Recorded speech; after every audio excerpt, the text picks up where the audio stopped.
go. So what number mahogany? I'll go and check it out on the map.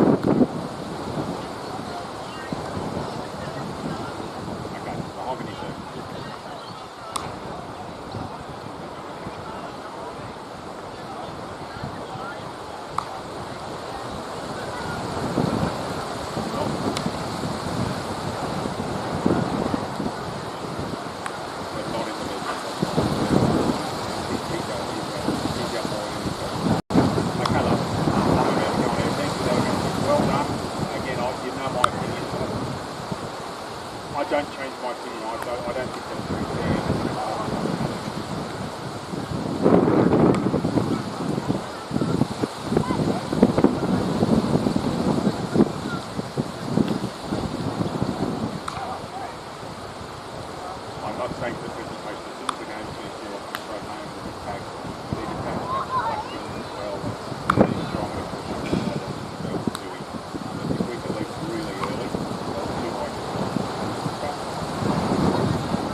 Mate's bridge.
Buddy, you're right to hold us up. Come on. Right.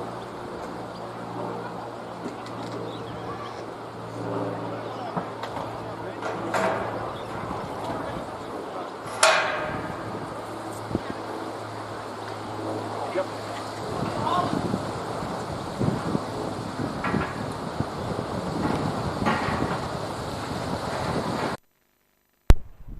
Welcome, ladies and gentlemen, to the NCC Summer Bash final. And after an amazing second semi-final, it's the Newcastle City Sabres against the Waratah Mayfield Waratahs. Back in commentary with me is the great man Aaron Gray. Aaron, have you ever seen anything like what just transpired in the NCC Summer Bash semi-final? Oh, no. To put it bluntly, I thought at the 7 over mark when the Rosellas were coasting at none for 80, chasing 148, that it would have been all over inside 12 or 13 overs. But yeah, it's a ball bowl out for about 40 runs later. It's quite a remarkable collapse, and full credit to the Waratahs, who have earned a spot now in the big cash round of the City Newcastle Summer Bash. Angus McTaggart and Dylan Hunter are on strike. Waratah have won the toss. Angus McTaggart's on strike. Dylan Hunter is out there. Waratah Mayfield won the toss and elected to bowl. So interestingly, they're going to bowl twice in a row. Once in the semi-final and now in the final. This is the Summer Bash final. It's a mild and breezy afternoon here in inner city Newcastle. Just waiting for the scorers to be ready to rock and roll, and we'll be underway here in the NCC Summer Bash final. Umpires are Phil Ranger, two of the best umpires in all of New South Wales, Phil Ranger and Kieran Knight. Just excuse me for a minute. Yeah. Josh McTaggart has the ball. Bowling to Angus McTaggart, no relation I believe. Just about ready to go here. Just a couple of minutes late, but it's worth it to get the pitch rolled and get it prepared by the expert curator here, Simon Porter. Ball one, final, away we go. Angus McTaggart gets a ball right at the crease and just bunts it down to short mid-on. No run. Interesting, you wouldn't see two names of the same bowling against each other. No. Find it difficult to think that they're not related, being from the small town of Newcastle, but you never know. I think McTaggart's from Port. Okay, well, there you go. Josh McTaggart is from Port. Right. He played in the Plan B Regional Bash. Angus McTaggart gets the ball outside leg stump. One, down a backward square. Can Kern cut it off? He can.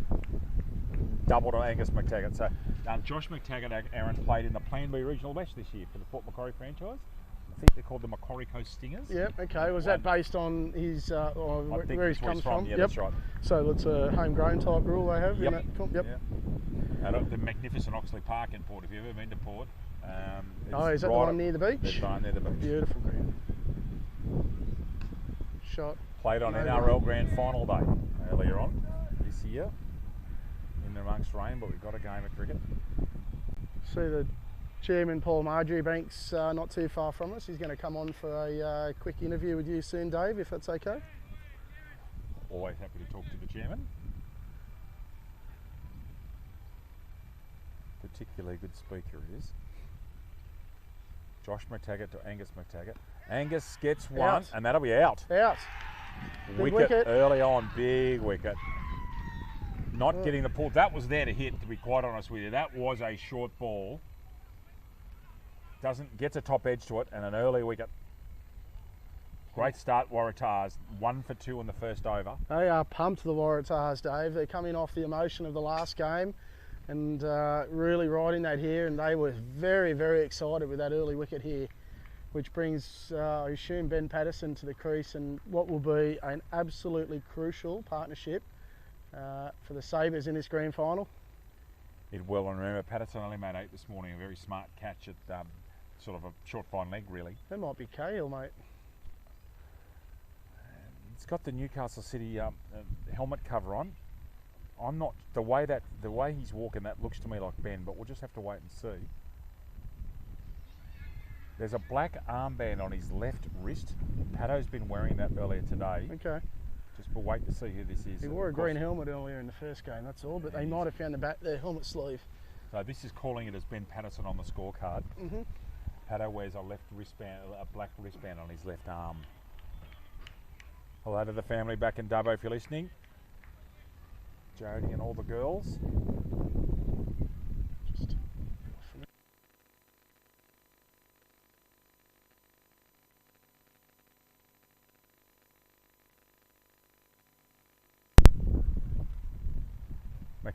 Josh McTaggart to Ben Patterson. Hits that ball firmly and hard down the pitch down to long on for a single. And it looks like Josh McTaggart's going to go straight around the wicket. Lewis Hextall somehow gets himself over the fence with a broken hand. And he's actually going right arm around. Dylan Hunter's going to get this sight screen correct. And those marker cones have been moved, which is handy. A bit safer. I'm really looking forward to this, Dave. I know we shouldn't probably get our hopes up too much, but geez, this morning was good to watch. 80 runs off 25 balls for Dylan. Haven't seen him yet have to bat first, so I'm really excited to see how he can go batting deep in the first innings. Can he do it? That's the question. Can he do it again? Gets a full ball. We'll get a double first up. Yep, with these two, they're very good between the wickets. Double to Hunter off his first rock. Ends the first over at 1 for 5. Good start, Josh McTaggart. They'll be very pleased with that, the Waratahs. Again, earlier today, we saw an absolutely unbelievable performance from Dylan Hunter. 80 off 25 balls. At one stage, 4 successive sixes, using this breeze to devastating effect. I'm looking forward to see if Ben Patterson can bat a bit deeper as well than he did this morning. Always good to watch Pato bat. It's never boring. One of the things I love about these two teams in the final, Dave, is obviously not flying all that well on Saturday cricket at the moment, so it's great to see that a couple of teams that aren't inside the top 4 in the 2-day premiership are getting a chance to play on the big stage in a shorter format. Both benefited with some nice imports. But yeah, just great to see, and I think it's great for the cricket. And speaking from an association perspective, great to see that pushed across many clubs having a chance at some success this year. Connor Blaxall Hill's got the ball as he did in the earlier on today in the first game. Now he's got one at deep square, which is exactly where Patterson goes, and I think the other man's at long on. So he's got 2 of Patterson's go-to areas covered. Let's see how Patterson goes about it. Short and quick, and Patterson misses a cut shot, no foot movement. So just after this power play, we'll invite Chairman Paul Marjoribanks in for a chat with David Redden. Dave will have all his questions ready to go. Well timed, well fielded. This will surprise you, I won't have any questions ready, I'll just wing it. Is that okay? I'm sure he'd be no better person to interview him. Been very good to me over many years. Given me a lot of leadership and showing me how to go about things a really good way. I owe him a lot. So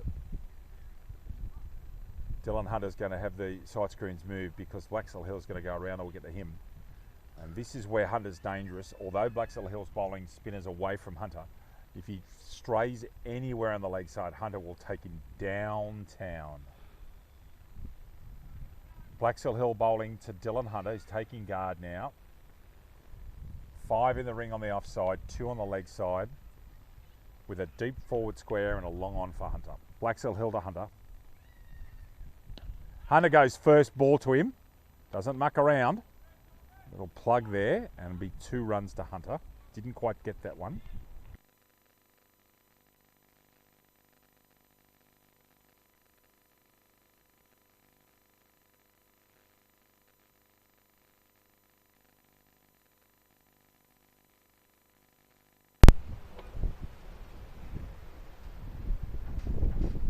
Short. That's, oh, you're kidding me. Yeah. Wow. That Oh my changes the goodness. entire Gets a game. half tracker and doesn't get it. And as Aaron Gray was saying, he hasn't batted first very much. That's unbelievable. What a turn of events for Waratahs in the last hour. They get Dylan Hunter now. Much falls on the shoulders of Ben Patterson, and coming in at some stage later, Aidan Carl as well. 2 down early on, 2 for 8. Yep. Aaron Gray. This puts all sorts of different pressure now onto the team that they haven't experienced throughout the entire tournament. So Dylan's done the lion's share of the work. Obviously batting at the top of the order, that's almost expected, but not to say they don't have the capabilities, but just certainly haven't been exposed to this situation yet throughout the tournament. So it's going to be exciting to see now. It's going to be a real arm wrestle. See what comes. I think this is Willistrom coming out to bat with then Patterson. Patterson will take strike. I think it might be Nesbitt. Okay, we'll have to wait and see. It's a bit hard to tell from this distance with those helmets. Pointless as having a guessing game, isn't it? Yeah. But yeah, it'd be interesting to see. And they're not out batsmen. Good call, Aaron Gray. So Mitchell Nesbitt comes in at 4. Patterson to face Blaxall Hill. Short, whacks it to forward point. I saw Nesbitt bat some time with Dylan out at Carl Oval in preliminary game versus the Whips, and Nesbitt got some runs that day. He had a couple of big ones himself, and obviously the skipper. What a start for the Waratahs. They've got Newcastle City and Eastern Districts, the Sabres 2 for 8. Patterson picking up the same fields on a cover point twice and 2 rocks. Quite a few people in here. It's not a bad afternoon to watch, certainly a lovely afternoon to watch cricket. Josh McTaggart, who got pogoed early this morning by Price and Wimble, comes back for his second over after a wicket taking over in his first. Kern goes out to the deep square leg fence, and this will be a feature whenever Patterson's on strike, which he's not now, I might add. This is Nesbitt, who's a lefty, and they're going to go with a deep point for him. Just wondering if they've got that field wrong, and Kern's coming back in now. How crucial is a power play here, Dave? We always talk about preservation of wickets, being 2 down, and obviously the big gun of Dylan Hunter in the shed. How do you see this power play playing out now? Is wicket still critical, not to go 3, 4, 5 deep? Oh, it's 100%. Oh, the Sabres will probably put the cue on the road. Patterson won't. Patterson just goes hard all the time. But the fact that Nesbitt's come out at 4 is you pick that. I think that he'll push it around. I don't think they'll do anything silly for a while. They can't. Wide ball to start from McTaggart. And remembering that they've got Aidan Carl, who's as explosive as any at the moment. Having seen him bat under pressure at Colts Carnival, hitting the ball a long way. He hits the ball further than any of these guys. If Aidan Carl hits one down breeze, it'll go over that grandstand. We probably from the Sabres perspective, don't want to see him in too early though. No, that's exactly what Nesbitt's coming to. Yep. Perfect. That's exactly right. Yep. Although he's capable, he's really developed his batting a lot. They do have, is it Waratahs as well? Yeah, he's there. He obviously gave the ball a good whack this morning. Cooper Southam can bat. They can all play. It's this side's also deep. So, but the pivotal point of the match might have just happened. Yep. To be honest with you, the pivotal point of the match. Patterson now has to bat deep because he can, and he can bat. He's 80 or 40 rock sort of guy. Nesbitt tidily off his hip. And I think that will be the tactics, is for Nesbitt to get Patterson as much strike as possible. So back goes Kern to that deep square leg position. I wonder if they know that they've done a bit of homework on Patterson. That is exactly one of his hitting zones.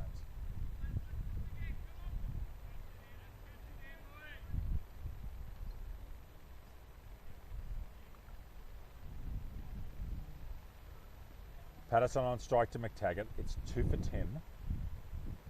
Slower ball and close. That was a leg spinning slower ball. I'm sure that came out this side of his hand. He's bowled a much slower lap. Just watching that on time lapse. Get a chance. Yeah, that's a leggy and hit Patterson just over the knee roll, but clearly come out at the back of the hand. Good variation, McTaggart. Umpire was not moved. Not convinced at all. He was on the march early. Patterson belts that. That is a squeeze shot. Will that go? That will. Yep. Gets enough of it. What a shot, Patterson. 4 runs, Ben Patterson, and it's 2 for 14. It's a real punch, isn't it? Like he wasn't a full free swing of the bat. It was just this bottom hand punch and absolutely creamed it. I remember speaking to a few people that used to play football against him because he played football for the Dubbo Demons when he was a young bloke. And they say that being hit by Ben Patterson was like being hit by a truck, just all strength and power. Interestingly, I had a bit of a chat in the last game with Ben Patterson over there. Full toss. Doesn't get away. He gets away with it. McTaggart, go on. Strangely enough, they were more interested in playing, or sort of probably more focused in playing West. Sorry, they would have preferred to play West, is where I was going with that. On the basis that he's got massive raps on the 2 imports here at Waratah.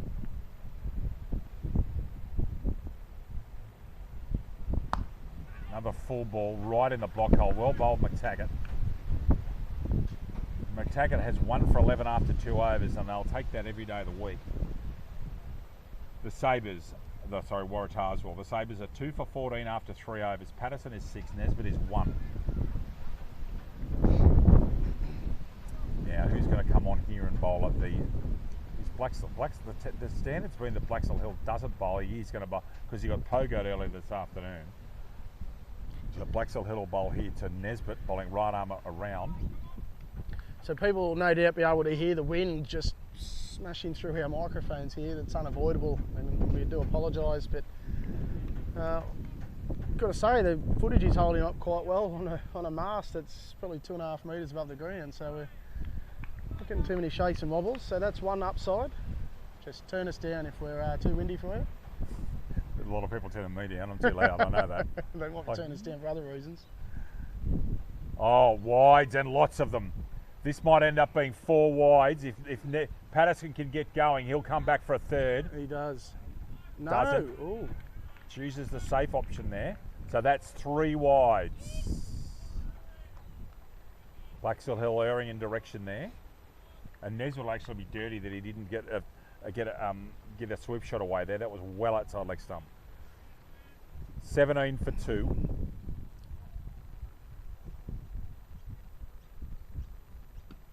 Inside edge onto his pad and it squeezed it out to point. No run. Just a little pressure valve release, I feel, that little wide for 3 there. 5 wides are momentum killers. We've discussed this before. We've seen it happen a bit at Colts when we're in Dubbo. 5 wides do kill the momentum. That's where you can't bowl to him. I don't know if that's got enough, Aaron. No, it'll only be 3. Patterson will come for 3 this time and gets the beautiful throw from Kern. That is a dive, isn't it? He's dived from 3 metres away. This guy Kern, young man Kern, can seriously field. He has dived a long way out here. Put the ears back and got home. Full commitment there. I'd love to see a side on camera of that. I reckon he's dived a good 4 or 5 metres. You're talking about he's got a rugby background, Australian rules, okay. I was going to say there's a bit of a rugby dive there, that's all. Australian rules.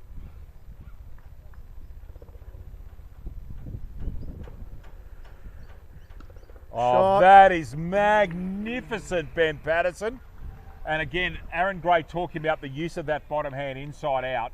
And he's just basically bunted that. That is so powerful. We're watching this on time lapse. And the backswing's small and he's just so powerful. That has absolutely rocketed to the fence. 2 for 24. Oh, reverse sweep. Doesn't get it. It was the perfect ball for it too, because pace on. He only has to get a little bit of timber on that and it goes for some runs. Runs. It probably wouldn't be 4 here unless you did a Blaxall Hill and got it over the fence. Patterson wants to strike and will get it. 2 for 25 is the score now, and that's the over. So 4 overs gone, 2 for 25. City stopping the rot for the moment. Or is that not over? No, I've called that 1 ball too early. I do apologise. So Nesbitt will face the last ball of the over. Side screen's changing as Blaxall Hill will go around the wicket. He's got 1 for 14 off his 11 rocks. And if he's learned his lesson, he won't be bowling wide to Nesbitt again. Very powerful square of the wicket. Nesbitt gets that one. That should have been a single. Bit of hesitation on all foot forms there, and Patterson says no, I'll stay, thank you. The field has just got a bit of confusion there. Running different angles at the ball. Different angles, yep, and both of them called each other out of it, and it just trickled through, but fortunately didn't cost them a run. It was Patterson's call, and he stuck to his call, which is fine. 2 for 25 was the score after 4 overs. Ben Patterson's 11, Mitchell Nesbitt's 4. Your Coke can's looking rather forlorn there at the moment, Mr. Gray. It's one sip away from blowing away, isn't it? Now this is Dundas, who bowled very well this morning. Little dibbly-dobbler medium paces. And this is very brave because he's taking on Ben Patterson hitting downwind. And if he bowls the wrong length to Patterson, he will go straight after him. He's hit 2 magnificent off drives so far, one on the ground and one in the air. And has he not got a deep square?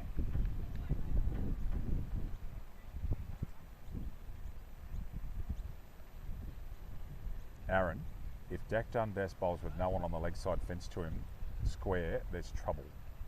He's got a long on, and where's the other fieldsman? He's got third man out, or he's got sweeper.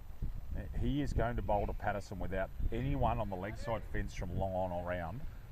And I'm telling you, Ben Patterson will size this up and he will look to go square if he can.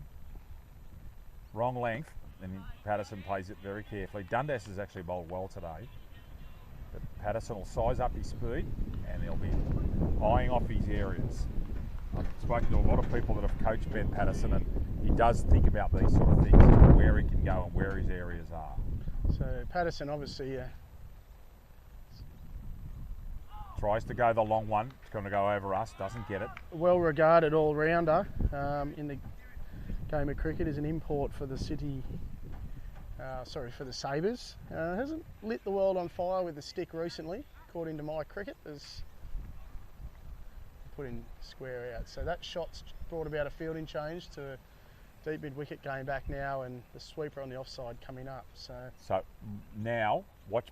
If Patterson gets anything outside off stump, he'll go inside out now. Where he went that previous over on the ground, he's still got square leg on, but that deep cow's now covered. Let's see how he goes about it. That's 6. That's absolutely huge. Oh, it's on top of the That is on grandstand. top of the roof at Waratahs. Only took him a couple. Only took him a couple of balls, and we may have a lost cricket ball here. Well, I think Dundas erring in his line as well there. certainly made its way down to the Royal Hotel. Probably about 9 hours late. Is that the name of the pub over there in the corner? Is it the Royal? Is it the closest, is it? No, the one further up, mate. Okay. It's known for its early morning breakfast. Oh, So, is that yeah. the place you get breakfast on weekends? Yes, I've heard about it. Yeah. I think they might have found the ball. They have. Checked by umpire night. We're okay to go. Okay. So that was massive. That was on the roof from Patterson. Now let's see Dundas. If Dundas changes his line here, let's see what Patterson does about it.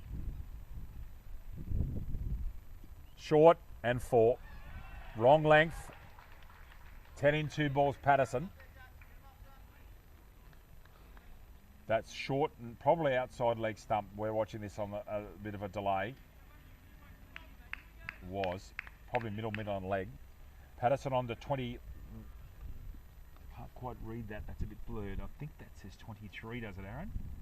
Patterson 23 or 21. I can't read that. And that's absolutely enormous, Ben Patterson.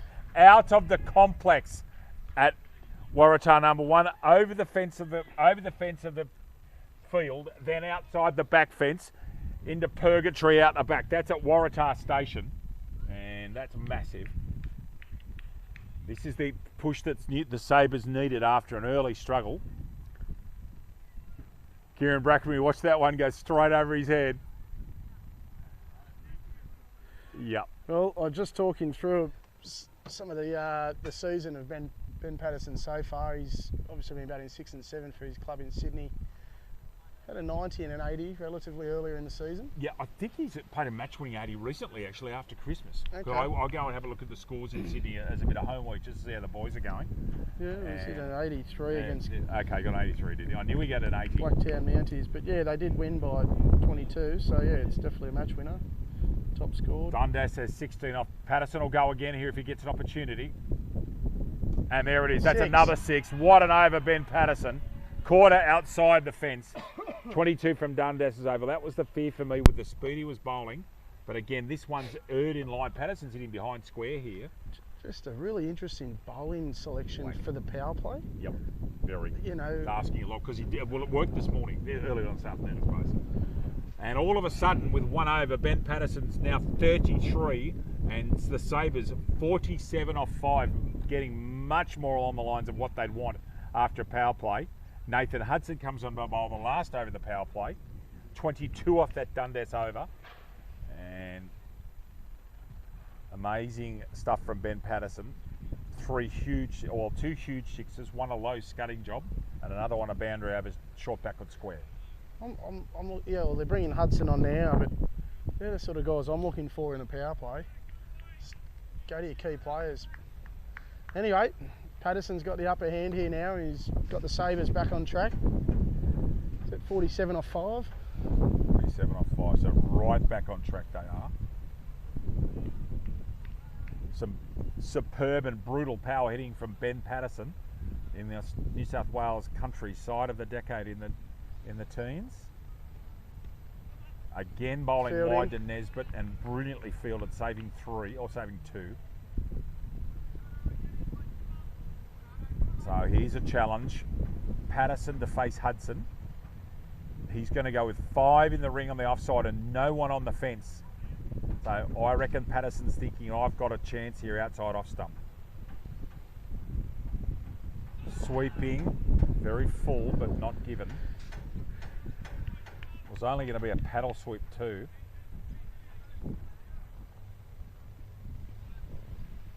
Hudson to Patterson. Beat him in flight there. Patterson had to change his shot. Very well bowled, Nathan Hudson. Look, he's going to set up for a slog sweep. He was setting up for that. That's a dangerous shot. It's into the breeze. He has to mow it. Oh, full. Patterson gets this around for 2. That should be over the... He should come back. No, he's not going to take the single to Kern, the double.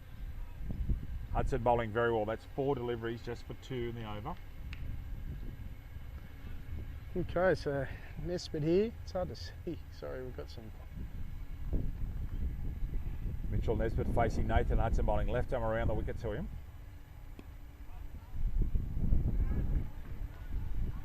Single to Nesbitt only. Nathan Hudson's only gone for 3 this over.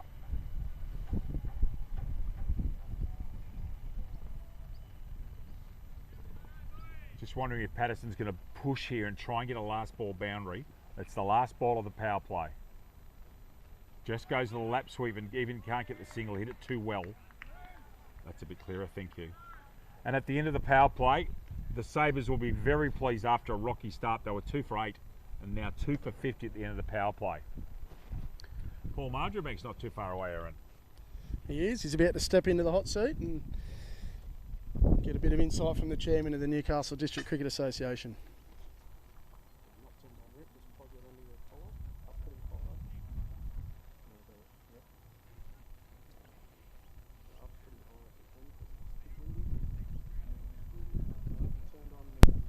Welcome, Paul Marjoribank. It's great to have you in commentary with us. Hello, sir. Hello, David. Lovely to be here. Thank you very much. And you've seen some amazing cricket earlier on today, and I still can't quite fathom what happened in the Waratahs and the Rosellas game, and also Dylan Hunter's magnificent innings this morning. Couldn't have scripted it, could you? One-sided match where Dylan pretty much beat the opposition on his own, and then Wests appeared to be cruising for victory, or the Rosellas, and Waratah just got a couple of wickets and the tide turned, and here we have a City v Waratah, or Sabre Waratahs grand final. Morley coming on, he did an excellent job in that game where he took important wickets. In fact, got 2 wickets and 2 balls to get the Waratahs right in the game. Nesbitt doing as we thought he might, pushing singles around to get Patterson the strike. And Patterson just brutal that last over.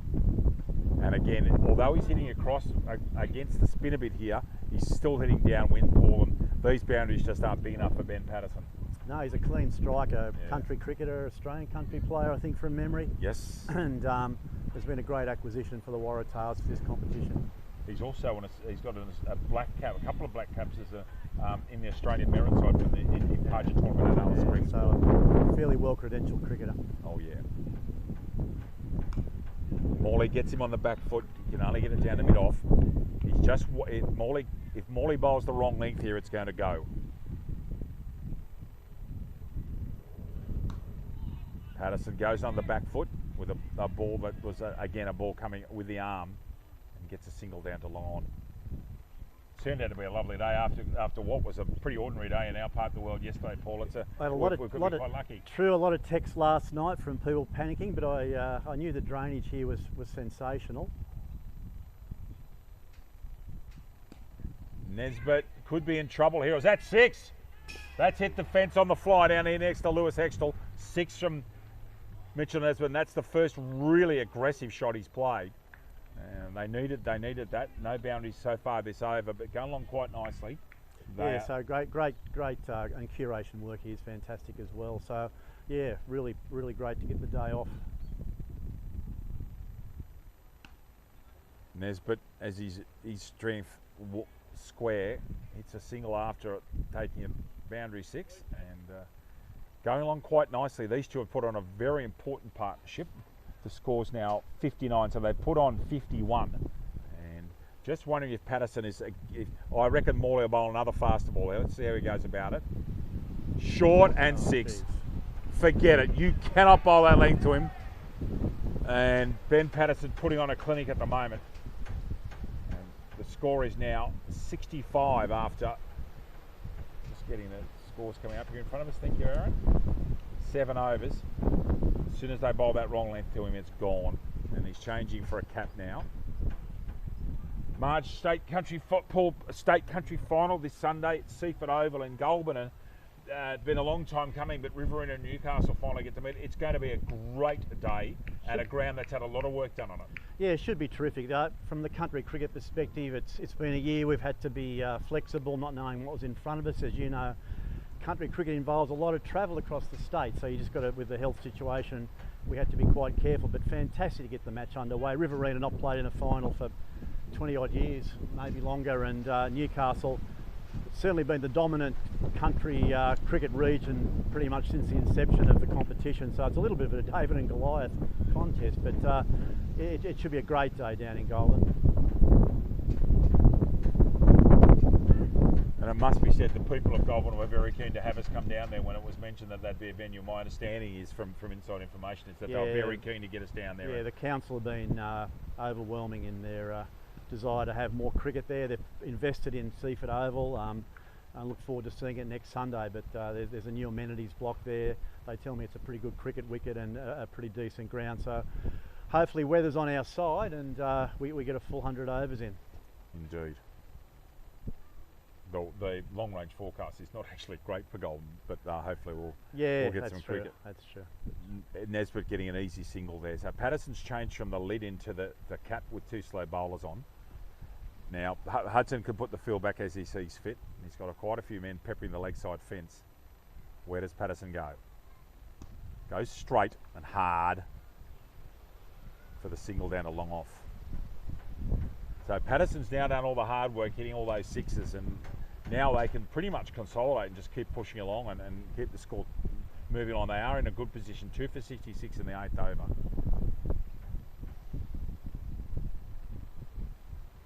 Oh, that's going to be out, I'd reckon. Nesbitt skies one to short mid wicket. Johnny Deerheim takes a simple catch, going for the slog sweep, but unfortunately for Mitchell Nesbitt, just popping it straight up to short mid wicket. I wonder if this will bring Aidan Carl to the crease. I wonder if this is the time they bring him out. Oh no, it's Widdestrom coming out instead. Carl must be next in, I reckon. Paul, another big day of country cricket at the Plan B regional Bash finals last Monday, and some interesting occurrences seeing the chairman out there at about 7:30 at night with the light banks not working overly well. SG, it was an interesting 45 minutes, wasn't it? It was touch and go whether the match would continue. The SCG lights are controlled by a remote operator. We're still not sure where they reside, but there was a lot of communication, a lot of photos, a a lot of people staring into the sky, seeing if the lights would improve, and fortunately they did. And yeah, the Lake Mac boys, it was great they made the final. They just bowled a lot of wides in that final, and probably just gave the other side, the ACT boys, a bit too much extra balls. I think there was 18 wide, so that's 3 extra overs plus the extra runs, and they just, in the run chase, ACT just got there with an over and a bit to spare. Obviously playing against a professional cricketer in Dean, but no, it was terrific to see both the NDCA sides there on the day, and I think just shows the strength we have across our competition here. Indeed it does.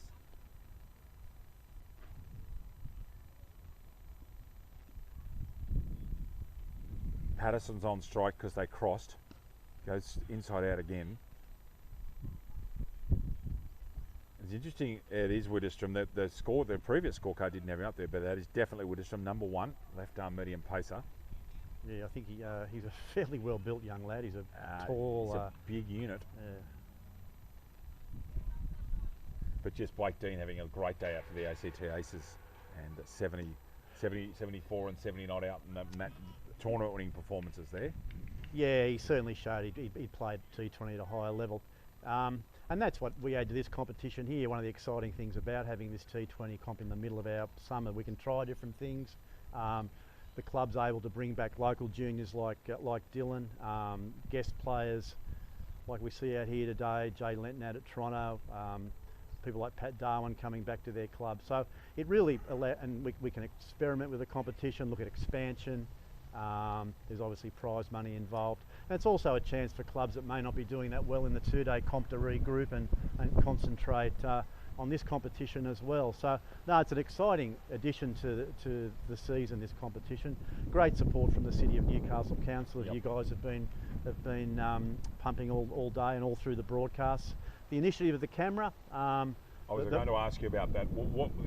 It's a wonderful initiative. Talk us through the genesis of it, and where your thoughts as a extreme cricket person, and just as in your roles in cricket, what do you think of the whole setup?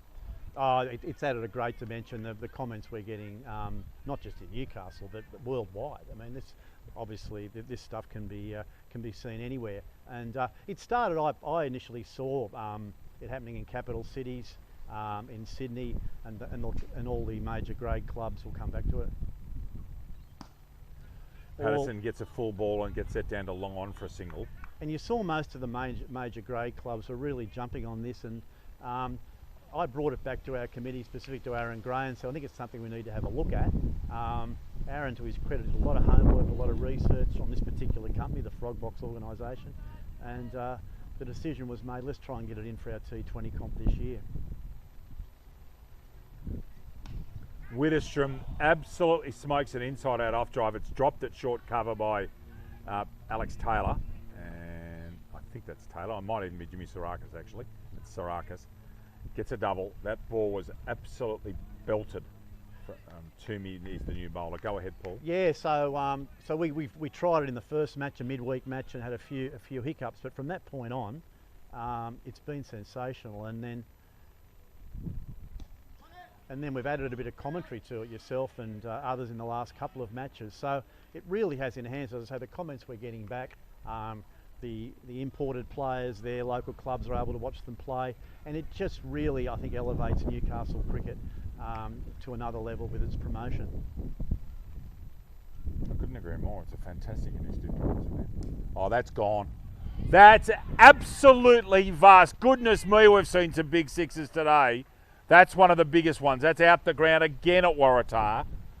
And Widdistrom going large over Cow. Here's the time-lapse coverage of this one. Bang, gets the right length. Geez, a big unit, this fella. He's a big man. He's built like a blindside breakaway, actually. Yeah, he looks more like a footballer, He doesn't he? 100%. Either a blindside breakaway or a centre-half back. He's the perfect build for either. So yeah, just to extend that, we're now looking to use that in 2-day cricket for our major games as well, so as we get to the business end of the 2-day comp. That's gone fine, I think, off the pad. Phil Ranger's got his hand out, so this will be leg buys 1 and 2. This will be 2 leg buys. Score check for you is 3 for 79. Sabres going along very nicely. If these two stay there, goodness me, anything could happen. But as we've seen in the last hour and a half, this T20 game the momentum changes so quickly. Toomey again. Short. Widdicombe belts a cut shot just for the single. And David, it's great credit to Waratah today to get this facility up for today. It looks spectacular. I'm sure those watching it online, the ground looks fantastic. The wicket is just a credit to Simon Porter, and the club works so hard there. They've got some very enthusiastic volunteers, and it's great to see them in a final. I was speaking to somebody a little earlier. I cannot remember City playing Waratah in a first grade grand final, be it 2-day, 1-day or T20 cricket. We may need to go back to the 60s, 70s maybe, when these two clubs actually played in a final. So this is great for the competition to see these two clubs exposed in a grand final. Am I right in thinking that Dad was a Waratah Mayfield player? Yeah, Dad played Hamilton initially and then played a lot of cricket here. This is my junior club as well, so yes.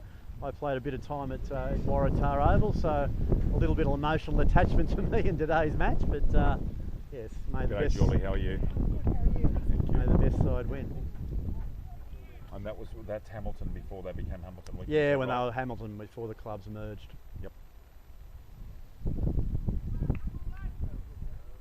So Johnny Durham coming on at the Georgetown or Southern end here at Waratah. Paul Marjoribank's with me in commentary. Talking through a lot of things that are going on in cricket at the moment. Widdicombe goes straight, hard, maybe 6 or is it 4? It is. Absolutely smoked that low skimming ball. Certainly they stay hit. These two can hit the ball a long way. Strong men, aren't they? Both very good timing and strong players. He's using his feet, creates the length there, and advantage the Sabres at the moment. They're still inside 10 overs, 3 for 86. Widdicombe's got 15 off 7 rocks. Patterson's 44 off 28. And they're going. Don't know if he's got all of that. No, it'll be a double out there in this outfield, which is obviously after weather that there's been in the Hunter region. It's a little bit spongy and springy out there, but the ground looks a picture. And we've had, Paul, we've hosted lots of Kingsgrove T20 games here in the past and lots of good cricket. And it's a lovely ground. It really is a great place. And they've developed it. This ground's one that's been developed. Even in my time in Newcastle cricket, it's developed a lot. It certainly got gold star ratings from the Sydney clubs when they came up here to play in the Kingsgrove Cup. Very, very solid umpires reports, and always the wicket is of a very high standard. Gets that one up in the gloves, Durham, and no single taken. Got that above hip height, Johnny Durham with his effort ball. But just the first time I watched live streaming of cricket was when, you'll remember earlier this year that Andrew Walsh made an extraordinary double century in Sydney Grey batting at 8.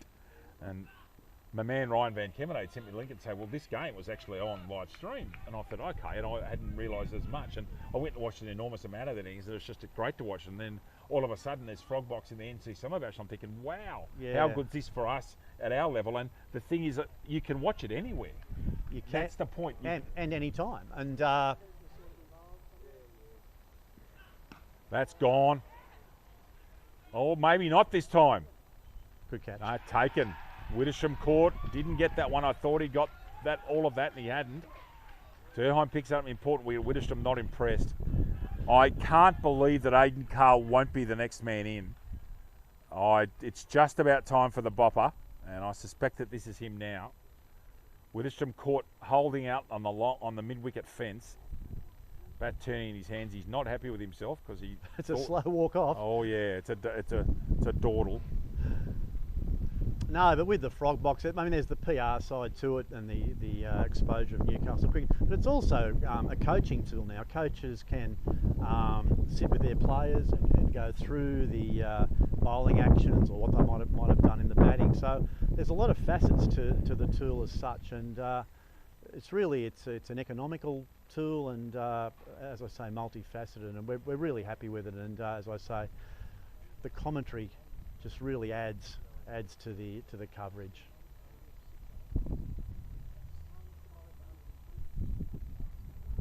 There's the the first time I commentated was over at Lynn Oval at Stockton. We had the triple header there with the Whips and the Maitland coming along for a day of cricket, and when you have Frog Box and you'll know commentary, it's great to watch. But then when you get people talking about cricket like this, people are really interested in what the things that you're talking about at the moment, because they're covering a lot of subjects. It really adds something to the game. Patterson on strike to Durheim. Another off drive. And not taking any risks at the moment. Particularly people like yourself, we've got imported players, guest players, just to be able to give the people watching a bit of background of where they've come from, if they have a link to the club, as some of them do. Waratahs have obviously James Sarakis up today, a West player, but also another former country player who's come through Tamworth. So the commentary just adds it to another dimension. It does. Jimmy Sarakis, son of your deputy, Terry Sarakis, the great man, Elefthera Sarakis. Yes. Is he here today? I know he was here last week. I haven't seen Terry here today. So no, I've done a lap of the ground and haven't seen Terry. Okay. He could be here somewhere, but I've not seen him. And the crowd's been great here today. Yes, it's filled up like a football crowd over there as the day's gone on. Hello, Terry, if you're listening to us up there in Tamworth. Now, Patterson will be facing Toomey here. If he bowls the wrong length, look out. Full and vicious.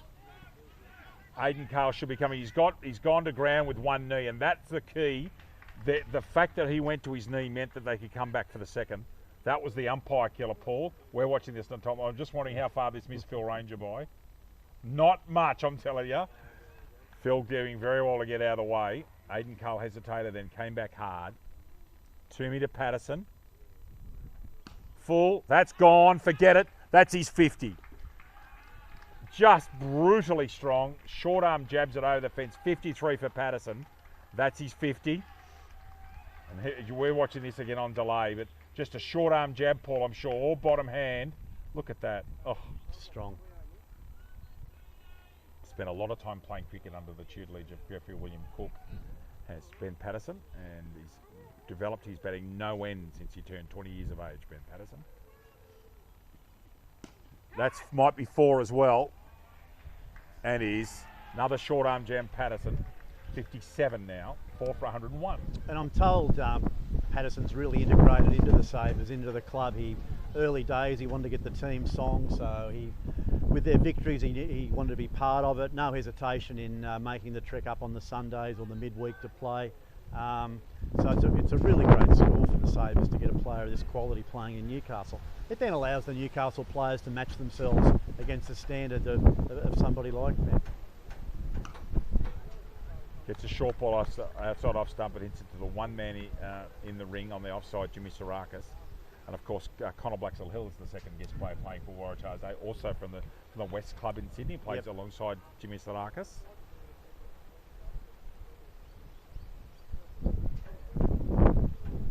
Short. Oh, it's a wide. He's actually bowled that as a slower ball, and Phil Ranger's called that a wide.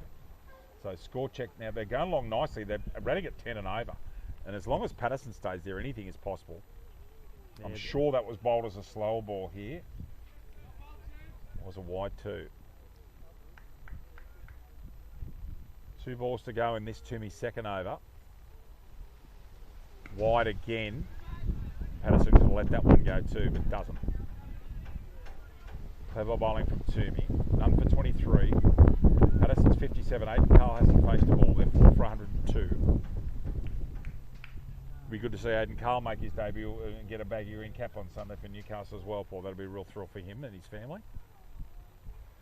Then Patterson works a full ball and keeps the strike. Yeah, a great selection, Aidan. He's well deserved leading wicket taker this season. Terrific young bloke as well, but I'm sure he's got quite a bright cricket future in front of him, and it's really good to see players like him get rewarded with a Newcastle full green cap and be part of that final side. He's also now batting here today. He's an all-rounder. He'll add a fair bit to that Newcastle side, so yeah, a good selection. And people who are listening for Around the Shop, make no mistake, this is a very good Riverina side. It's a very good bowling lineup. There's 4 New South Wales country bowlers in that Newcastle, in the Riverina side. Jared Hatton, Ryan Brown, Luke Doherty and Ben Mitchell. And we are looking forward to a very good game of cricket at Seaford Oval in Goulburn, halfway between the two, neutral venue. That's Sunday the 21st of February. It'll be a 10 o'clock start down there in Goulburn. Patterson will take the single off Durham. And similar to Newcastle, where we're starting our Saturday cricket an hour early just to allow the players a slightly more comfortable trip to Goulburn. Riverina are doing the same. They're starting all their local cricket in Albury and across the region just that bit earlier, so they can also get to Goulburn at a reasonably comfortable hour and prepare properly for the Sunday final. While we're on that, NDCA first grade games, first grade only start at 10 o'clock next Saturday and the following. So the next round is at 10 o'clock start both days. That's been ratified, Paul, by the NDCA committee, and that will be happening. Messages have gone out. So again, if you're listening, it's a 10 o'clock start this Saturday. It's been published to all clubs and all supportive of our representative program and making sure the players can get there in some comfort. We have in years gone by not done that and got to venues quite late, but this time we've learned from that and try and get away a little earlier. Aidan Carl's got that down to wide long on for the single. Durham doing a good job here. He's 1 for 11 after 9 balls, being solid enough. Now Patterson's got room at cover towards the compound. He's also got a very wide long off, so straight, dead straight on for him if he wants to target it. Brilliantly bowled Durham right on the crease. And 4 for 105 is the score. Kim Norris sent me a message earlier on. David, say the scores in Australian terms. I told Kim what I thought of that. I'll tell him I'll comment it any way I like. Kim KG, the great man Kim Norris. He's in the crowd over there somewhere. In all his element. Wide, and Durham bowling to his field makes Patterson hit that one to a wide long off just for the single. Patterson putting the cue in the rack just for the moment. He probably realises that he's got to bat through here. And with someone as talented as Carl at the other end, he doesn't need to take risks, because once Carl get going, these two could have some fireworks. But they've got to get through the first 8 or 10 runs. Carl hits that to cover, and it's just a dot ball and a very good over from Durham. 1 for 12 off his 2 overs. The score after 12 overs is 4 for 106. Here at Waratah number 1, the NCC Summer Bash final. Well, David, I shall let your co-commentator take his seat over. Thank you for your time. I hope you enjoyed it. It was good to talk to you. No, it was a pleasure, and I hope people gained a little bit of insight into some of the things going on in cricket. Thanks, Dave. Good on you, Paul.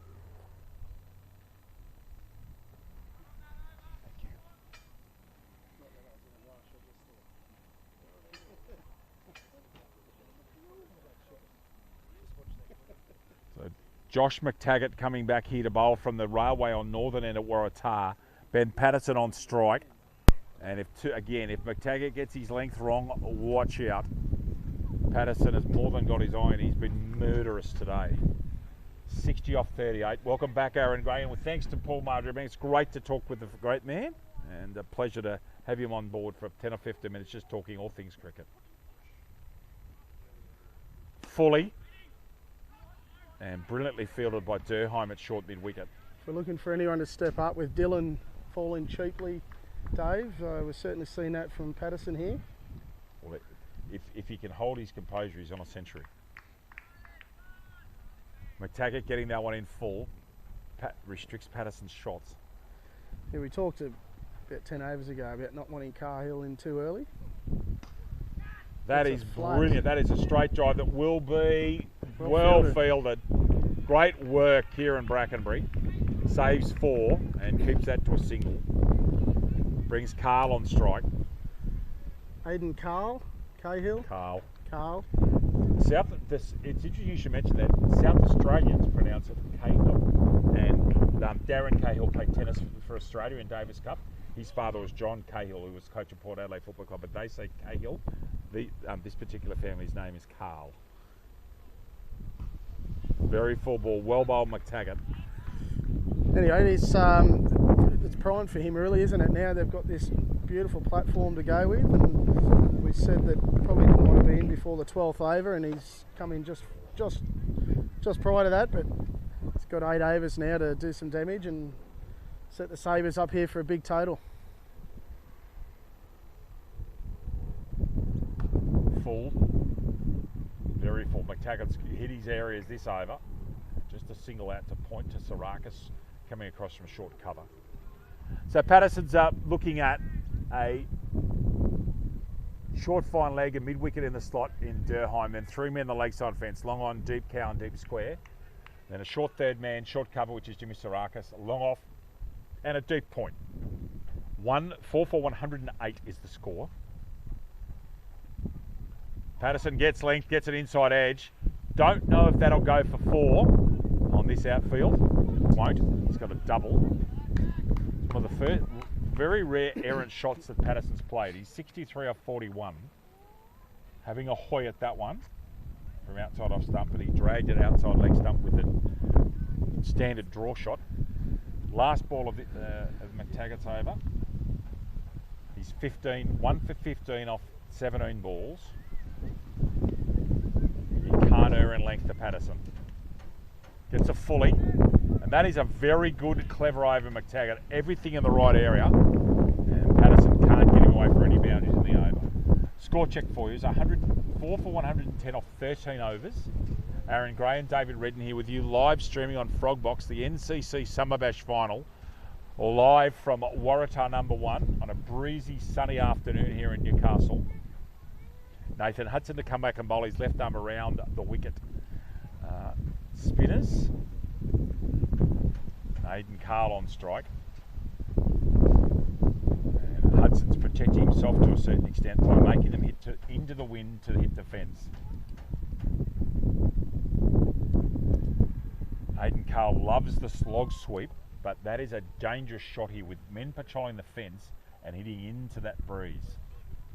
The place to hit boundaries at the moment is to the right of screen over cover. Whether Carl can get the ball over there, I don't know. 110 off 13. Going to be a fair old target for the Waratahs later on this afternoon. It's going to be great to watch too, Dave. I'd like to see guys like Nathan Hudson really get into their innings and make a big fist of this run chase. Well bowled from Hudson, first ball, straight back down the pitch. Obviously they're imports, dangerous players themselves. Oh yeah, especially Sarakas can mow them. He can hit them hard. There's that sweep from Carl, plays it well over towards the practice wickets. And Blaxall Hill can hit him as well, as we saw this earlier on today. Blaxall Hill played a match-winning innings actually, what turned out to be a match-winning innings. Go on, mate. Well, these two batting now obviously going to be critical with the ball as well. So they've got the match really in their hands. Reverse, misses it completely. And actually the keeper did quite well there to block that with his pads and save any buys. Don't mind that idea. He's got sweeper out on the offsides fairly straight, so it really gives him a chance to get it square or behind. Oh. Gets it this time. He hasn't. Going to Dundas. He's gone to ground. Patterson's going to take him on for a double. Gee, that was close. Interestingly there, he went to ground, Aaron, in the fielding. And as soon as Patterson was waiting for that and saw him go and said, no, I'm going to take him on here and take him on for the second. Well fielded, actually. But Patterson's watching the fielder and goes quickly. Has to dive. Gee, that would have been close.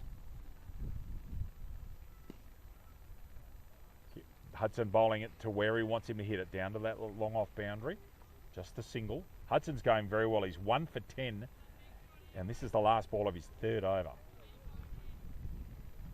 Carl is 3. Patterson's 65.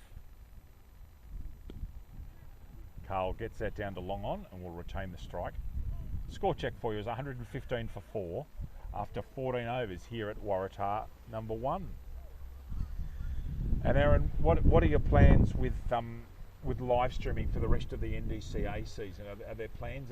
Have you got things set in concrete, or are you considering things for the rest of the season? No, yeah, nothing set in concrete. So really, what we are looking for is some clubs to put their hand up and be custodians of the Frog Box for a day. Obviously, we're in the 2-day cricket season, so any clubs out there? I know Wes put their hand up for it last game and took it on and did the setup and the pack up each day, and there was no commentary. It was just a matter of setting the screen up and doing the setup. It's about 15 minutes setup at the start of the day. Yep. Obviously, if there's weather around, you've got to sort of supervise it to make sure that we don't get our equipment damaged. But yep, we're certainly looking for any volunteers, for clubs that want to step up and be custodians of the Frog Box for a match, a 2-day cricket. It'd be great to see and give us further exposure to what we're trying to achieve here in the NDCA. So Connor Blaxall-Hill taking on the gauntlet, taking on Ben Patterson, hitting downwind, and Aidan Carl. He's going right arm around the wicket. Screens have just been moved in front of us. 3-man deep on the leg side fence. Aidan Carl gets a fully in his court. That is unbelievable. Gets an average delivery and straight to Durheim at short mid wicket. That's a big wicket. Patterson now has to bat till 20. You watch this. This is a knee-high fully. Could have gone anywhere. He goes straight to mid-on. Short mid-on. So Aidan Carl out for a brief 4. Interesting to see who comes in next. Looks like Jonty Major from here.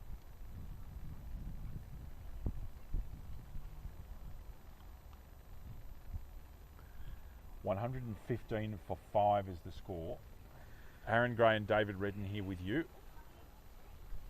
What's turned out to be quite a nice afternoon. Nice bit of sun. Yeah, it's quite remarkable, isn't it? Yesterday and probably right up until the sundown last night, people probably weren't that optimistic about cricket getting on today, and here we are with 3 full games in. I know that game 2 today was an absolute mind blower, the way that ended up being a Waratahs victory. Yep. We saw amazing innings from Dylan Hunter this morning. That's 80 off 25 rocks. It's pretty impressive. To think he was 30 off 14, I think, at the time we called in the commentary. So he's gone the next 11 balls for 50 runs. And out comes Cooper Southam, representative for Newcastle Colts this year, and has also played Bradman Cup for Newcastle. And his job will be one job: get Patterson the strike. Blaxall-Hill around the wicket. And Southam does exactly the right thing first ball and gets the ball out to deep square. A little easy single. Now, what will happen here is that Blaxall-Hill will change his pace. He will bowl a couple of balls quick and will also bowl a slow one. It's the slow one that Patterson will probably go after. He's moving the man at sweeper a little bit straighter. He's got 3 men on the leg side fence. What do you think Patterson does here, Dave? He'll go after him. He hasn't scored a boundary for a couple of overs. Goes to the slog sweep, hits it straight down the man, expertly positioned at deep square leg, just for the single.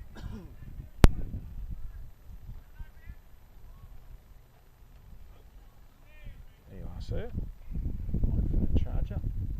Southam again's got to get Patterson the strike.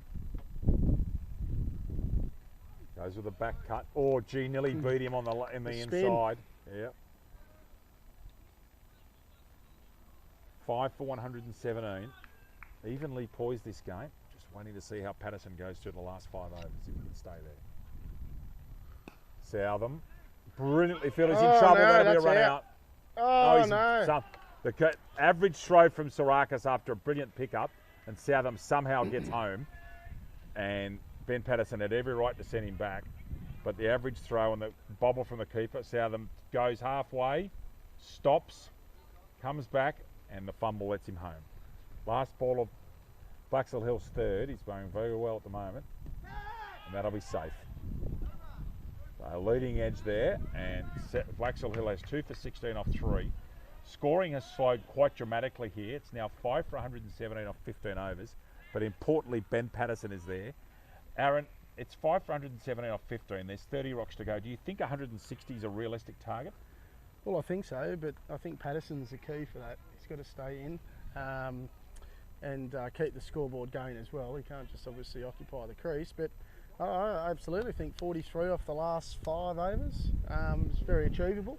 If Patterson stays there, I'd probably like in 170, 175 just to push it on a bit. But I think it's critical. He's obviously 33 away from a ton as well, so once he gets closer, he might have a bit more of a dash to try and get there. Reverse sweep and misses it again. They may be buys. Has Kieran not got his hand out? He has. I suspect this is a buy, Aaron.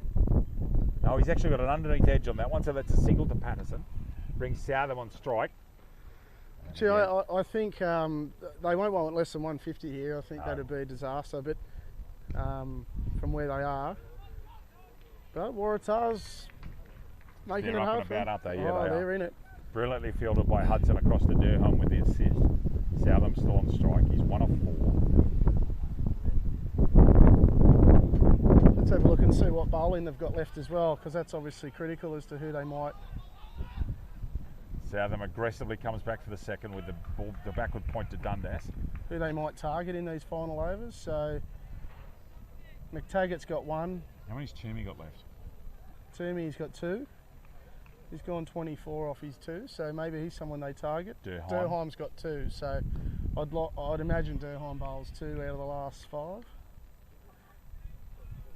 Hudson This is bowling Hudson. beautifully. This is Hudson's 1 for 14. He's got 3 balls left in his spell. He's done very well today. Really well. That's a bit wider. And Southern might have got a double off that one as well, has he? No, he gets Patterson the strike. There's 1 ball left in the over. Patterson's slowed down dramatically, but he is staying there. He's still in there. And So Durham buys 2, and I'm going McTaggart and Blaxall Hill for the last, for 1 each at the other end. I think that Dundas is done. I agree. Patterson goes straight and hard, gets the single, and Hudson finished with an excellent spell from Nathan Hudson, 1 for 16 off 4. Patterson gets strike. Now, did Blaxall Hill have 2 left? 1. Okay, so there's overs 17 and 19 from this end, from the end that we're on commentary at, and then 18 and 20. I think Durham might finish off at that top end, but who's going to bowl this over? Well, I think Durham might bowl 2 at this end. Okay, If he's going to bowl his 2, he has to. Oh no, he's not. McTaggart. Okay. It is Josh McTaggart to bowl his last over, Okay. which I think you're right. I think that'll leave Blaxall Hill to bowl the last over at this end, which will be the 19th over, and Durham to finish at The 2 from the top at the end. Georgetown end. Yeah, Sorry, that's I'm right. with you. Yep. That might be the tactics.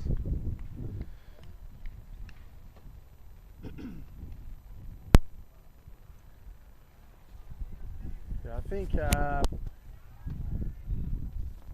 Southam on strike. Patterson, no. Patterson's on strike. So I think it's obviously faced McTaggart earlier on in the innings. So you'll have a feel for how he's going to let it go. Oh, a bit late on that. Gets a very full ball and gets it on the stick as Sarakas flying across from short cover makes an excellent diving stop, no run. However, for the Sabres, that's a good result. He's Patterson on strike, and he's had that steady period in this second third of his innings. Now he's got to go. Got to get the door winning scores. Oh, he's That's a mow, and will just be a single. He's hit it so hard. There'll be a double now. There's a misfield. Southam was not backing up. He should have been, with respect. There was probably a second there after the misfield. Patterson now on 70. Southam actually, to be fair, got down there quickly. Patterson was the one that was just probably Patterson happy was with one. actually- I'll go take that back. Southam had gone quickly. It was Patterson that was dawdling. Southam. Beautifully bowled. Jim McTaggart's bowled his last couple of overs well. Just whittling away here, the Waratahs. But The thing with McTaggart, I feel he's a little bit predictable. I think he's going to be very full. He hasn't bowled anything short. so how do you counter someone bowling their free ball the best, charging and getting it on the floor? Well, it depends on the skills of the batsman, but with fine leg and third man up, brings a lapse into play if you can do it. Or try and get leg side or offside of the ball and squeeze it. You know, I don't know, but depends on the skills. I think Patterson's probably more likely to do something like that. Okay, good call. Southam won't. He'll sit there and play authentic shots. And I think he should. He should punch gaps and get ones to Patterson and get Patterson as much strike as possible. But I'm looking for a lap here from Patterson. Fully. No, he's hit it hard. So they're well protected in forward of the wicket. Again, although McTaggart's predictable, it's still a challenge to change that predictability. He's still bowling to his field. He is, And absolutely, yeah. You have to take a big risk to go Absolutely, lapping, dropping down or yep. whatever. And he's been straight, so everything is at risk, because if you miss or get hit on the gone. pad, you're gone. So Without a doubt, there's got to be some risk, but if you're looking to identify a boundary, I'd say it's got to be in those areas. Otherwise, they've got a good field for a good bowling plan. Short ball. And that's the first one. That's the Aaron Gray take a bow. That is the first ball he's bowled short. Southam, as he's entitled to having a swing and missing. However, it still gets Patterson on strike, and there's only 18 balls left. I think that Patterson's had that period now where he's settled, and now he's actually 4 foot quick there. He didn't move his back foot. Now Patterson, he's sitting there. Durheim is a very clever bowler, but Patterson will go after him. And again, the inside-out shots are the one, Aaron, and outside off stump. Durheim can't give him width. No, and Durheim obviously bowled with his tail up in the last match against the Rosellas. He finished with 2 for 23 off his 4, but really brought it home with the death, didn't he? Castled a couple of blokes and got really fired up and really sealed that victory. One of his bowls was a beautiful setup. He set him up the whole over for it. Yep. It was great to actually, we were talking about it at the exact right time. He bowled him a fully. Patterson to face Durheim. There's 18 balls left. Newcastle City's really need 150, 155 on such a good deck. And there's that one that Aaron Gray was talking about where he's gone ramp. That's not inside the cones, I don't think. It's not. And Patterson's going to keep the strike, which is wise. So that's the first time we've seen Patterson do that particular shot. Aaron Gray was calling for it from outside off stump, showing his versatility. He's 73 years now. Well, again, they've kept third man and fine leg up, so really inviting that sort of stroke in. That was probably as well as you can hit him, and didn't go for 4. So boundaries is what's going to hurt them here if they can limit their. That should be out. That will be out. He won't drop that. Sarakis. And Patterson departs for an excellent 73. Hudson, that's a great catch. That's a big catch. Was it Sarakis or Hudson? It's Hudson, I think. Okay, Yeah. righto. Is Sarakis left-handed? No. No, that was Hudson threw the ball up left-handed. So, but just for the viewers, what they obviously can't see is the wind. You know, that's gone up, and we've got perfect view of that. And Hudson was set under it, and it just kept going, and he had to end up doing a jog back and took it comfortably, but wasn't easy, that's for sure. Very so that's smart. a big wicket, big wicket. In the context of the game, Patterson needed to go deep if he could. He's got himself into the 18th over, to be fair. It's an excellent knock from Ben Patterson. It is a great knock, absolutely. So, seen some good batting today. Joey Price, Dylan Hunter, Connor Blackshaw, Dylan now, and Ben Patterson. Bryce. But sorry, you were going to say sorry. I'll just say Bryce Garrett coming into the crease. Obviously, he likes to lock and load, as you say, give it a good whack. So you were saying, sorry, mate.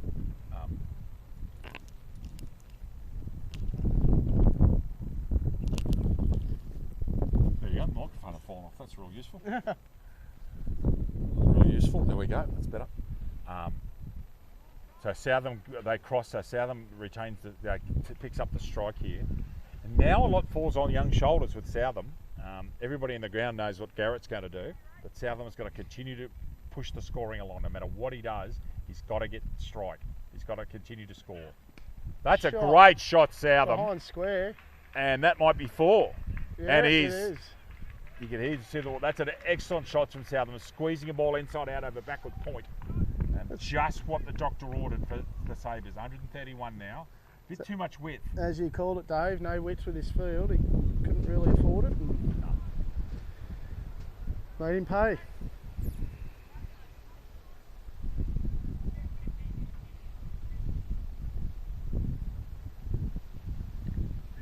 Slower ball. Gets it to backward point. So Southam's had a good 2 deliveries there. 5 off 2. Throw didn't need to be as errant as it was. 132 now is the score for 6. Garrett comes on to strike. I'd imagine with a licence to go from ball 1. So Garrett, obviously the heir apparent, take over the helm of his father at the end of this game, as we heard earlier. No, but Durheim rips that into his pads and they can't get a leg by. All in jest, of course. I made a gaff earlier, which I'm happy to highlight again, where I incorrectly called Bryce Garrett the president, knowing full well his father is the president because I sit on the NDCA committee with him. I'm not mentioning one thing about gaffs, I'm staying well out of that one. Pot kettle, David.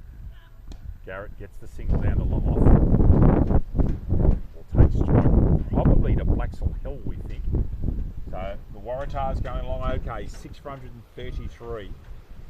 And you take out Ben Patterson's innings from here and from the innings, and they've done particularly well.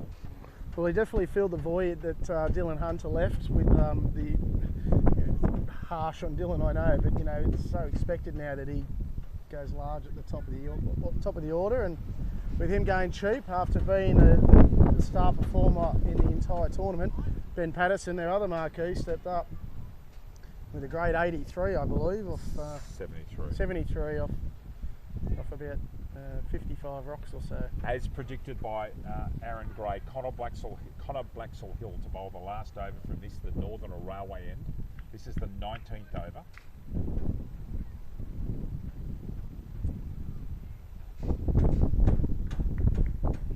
Garrett's going to target these boundaries. How does Blaxall Hill go about it? Faster one. There should be a double there. He's got that wide of Sarakas. Kern just needs to be sensible with his fielding, and he is. Goes to the keeper. No risks. 2 off the first one, 135 for 6. They need 150, I reckon, and that will make for a fascinating evening's cricket in about half an hour's time. Garrett gets that one. That should be safe. Kern doing the right thing, I reckon. Sitting back and not only giving up the single. So Southam on strike now. Blaxall Hill's first 2 balls have been quicker balls outside off stump, trying to take away that leg side fence. Short. Southam, lovely cover drive, and the sweeper comes in. But so far so good from Blaxall Hill. I'm tipping Garrett to get hold of one here.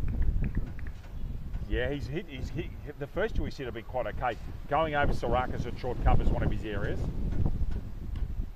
That's what he's there to do. They might be out. Oh, and caught one-handed by Nathan Hudson. Oh, jeez. That's one way of making a sitter look really difficult. I've seen Aaron Wibble do that a few times, I'm telling you. But yeah. That's just, well, it's hit him high on the palm, almost on the wrist. Top toe hit him in the chest, and then he's taken it one-handed just off the ground. So. Blaxall Hill doing his job as one of the imports now has 3 for 20. One of the fortunate moments for Nathan Hudson that it's not on video, because that would got replayed quite a bit, I'd imagine. Yes. And that is Johnny Major coming out now. Cooper Southam has crossed and got strike. Southam really has to try and get them to 150 here. They've got 8 balls left. Southam has actually batted quite sensibly, I reckon, 11 off 14. And Johnny Major coming out now. The Waratahs would think they are in with a real show. They've done particularly well. Very important getting Dylan Hunter inside the first 2 overs. And now Southam and Major to continue the innings for the Sabres. Aaron and I have a short break after the innings is completed and come back with you for what will be a fascinating last 80 minutes of cricket here at Waratah number 1, the NCC Summer Bash final, with thanks to the City of Newcastle Council for their ongoing support of this outstanding competition. Southam gets a widey, that might be out too. Oh, that would have been a utterly specky. Brilliant. So that's a genuine specky put down by Hudson, but that would have been world class. Southam, the fact that he didn't hit it saved him. Interestingly, he took one like that in the crowd in the first game. He did. They were in their Coming full forward, kit, ready for warm up. Dylan Hunter smacked one up there on the grass, and he took it full stretch diving forward. Blaxall Hill finishes his spell with an excellent 3 for 22 off his 4. And 139 for 7. So Major will be on strike for the first ball of the last over. And so we expect to be bowled by skipper Jonty Durheim. 139, they really need to try and get to 150. Interestingly, this morning, earlier on, they made 148, so that proved too many. Major, you wonder whether the thought process will be to score as many as you can or get Southam the strike, seeing as he said. What would you do here, Aaron, as coming in at 9? Would you get the strike to Southam? Well, it's probably a difficult one, isn't it? I mean, Jonty's an experienced player and probably backing himself in his own right. What would I do? Go. You asked me earlier what I'd do. I'm asking. I'd probably try and whack it over that telegraph pole and get out trying to do so.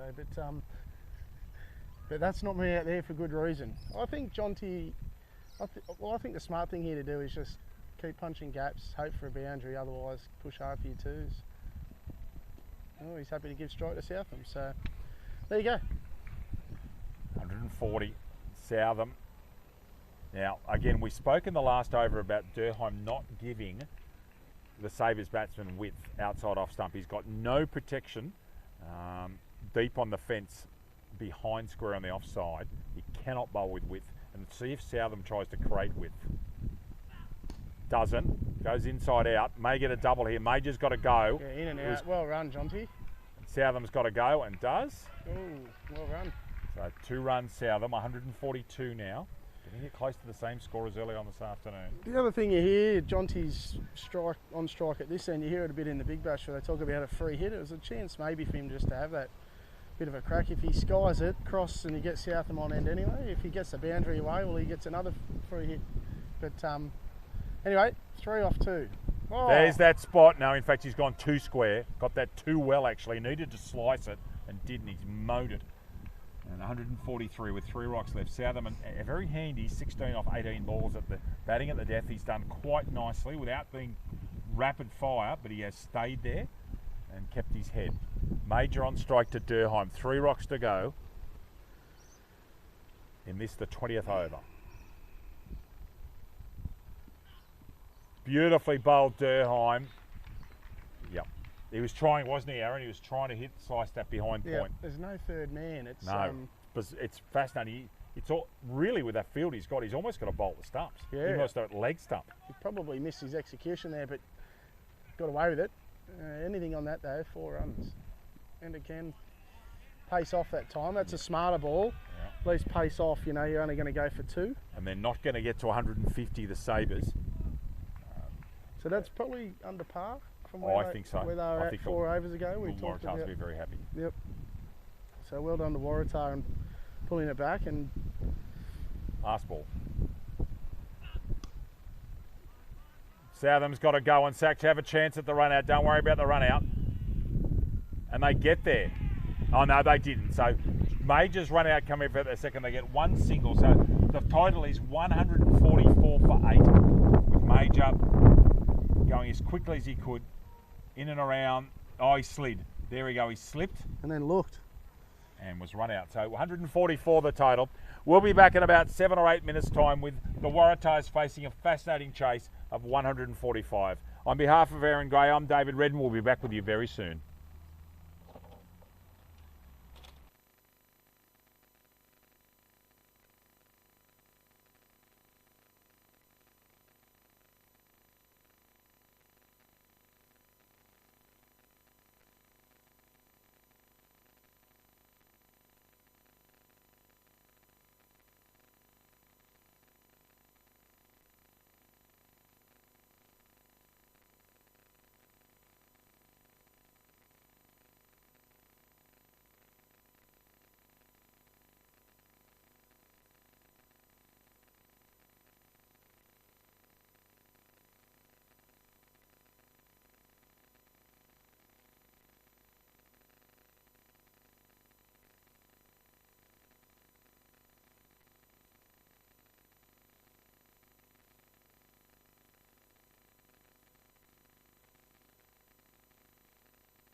Welcome back to Waratah number 1 Oval.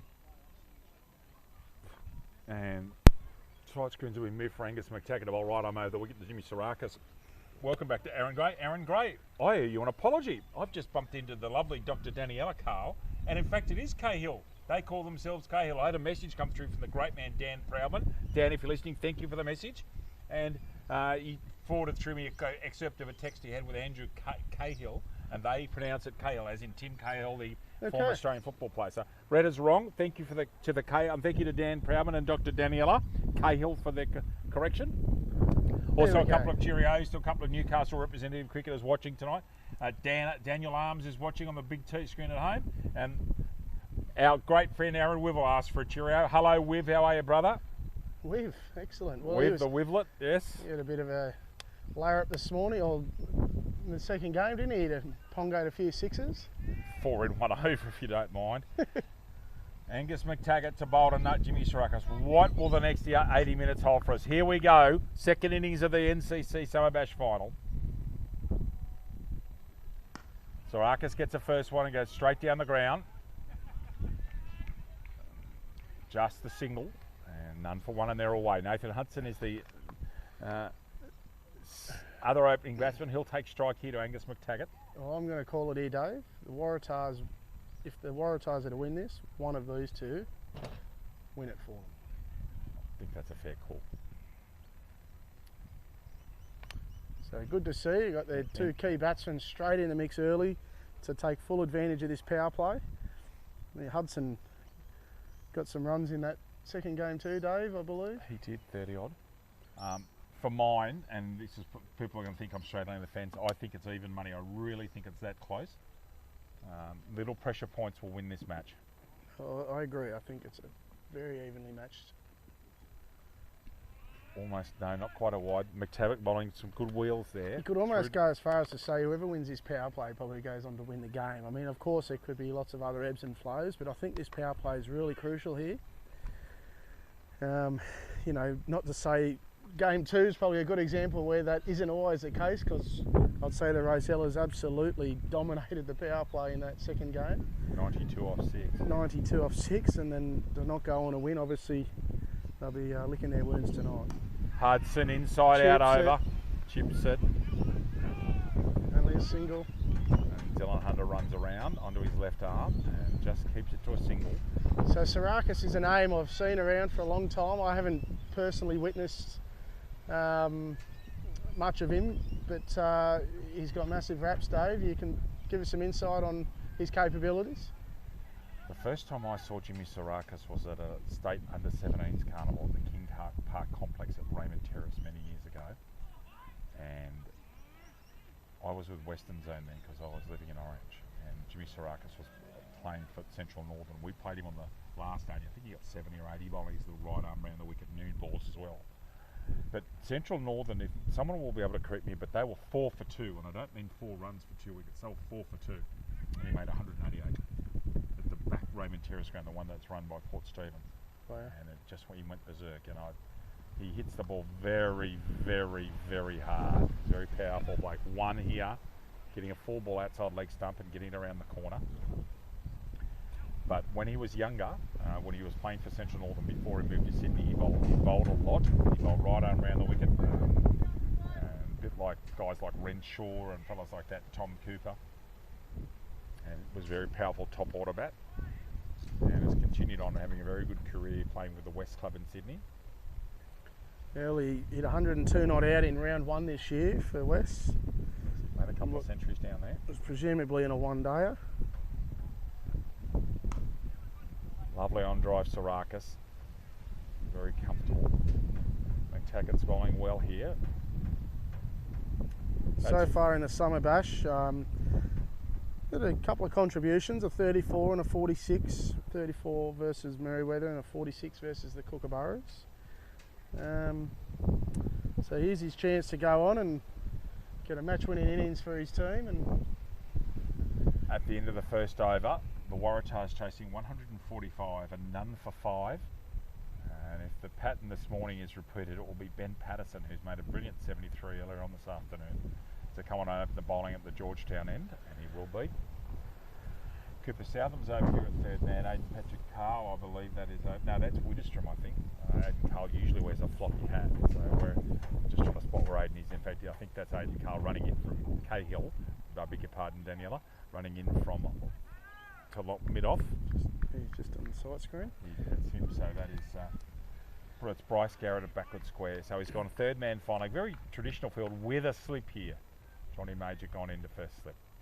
Ben Patterson, the bowler from the Georgetown end. Jimmy Sourakas on strike, and these two go back a long way playing zone cricket, Western against Central Northern many years ago, and they've played against each other quite a bit actually. Well, as I said, I spoke to Patterson towards, or sort of in the middle of that game between Rosellas and Waratahs, and Patterson was at that stage wanting to play the Rosellas because he was fearful of this guy. So he obviously has massive respect for his cricket ability. Can play, he's damaging too. Missed his run up. Gets it together and bowls a lovely full ball that Sourakas can just hit back down the wicket to them. I'm sure there's a little bit of a hop and a step in this, and he misses his run up somewhere in the middle. Yeah, just there, I reckon he might have just missed it, but he kept it together, kept his shape. So Garrett goes back at deep square, and fine leg runs into the ring to go to short fine leg.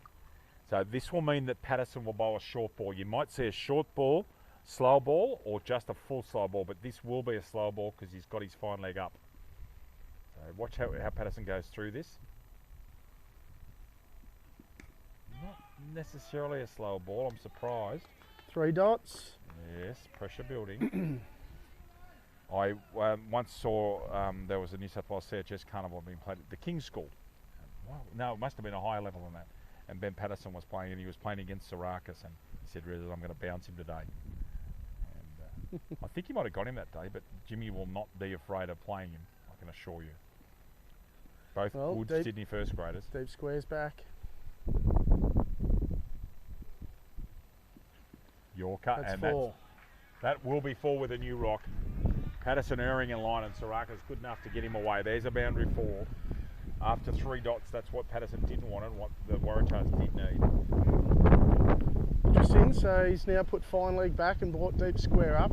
Called him, maybe calling his bluff there, and just maybe didn't quite get the Yorker as he wanted it. No. But he did move deep square back 2 balls ago, and I'm surprised he sort of speared in at leg stump there. I thought he would have... It's an error. Yep. It's an absolute error.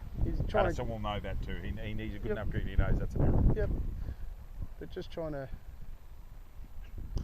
Another full ball. Sourakas gets a single to Dylan Hunter at mid-on.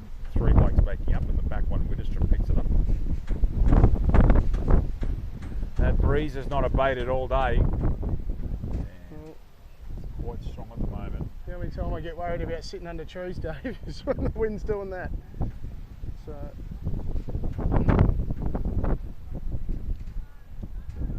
the camera has held steady. We're happy with that. What does Hudson do here? He'll play the over out.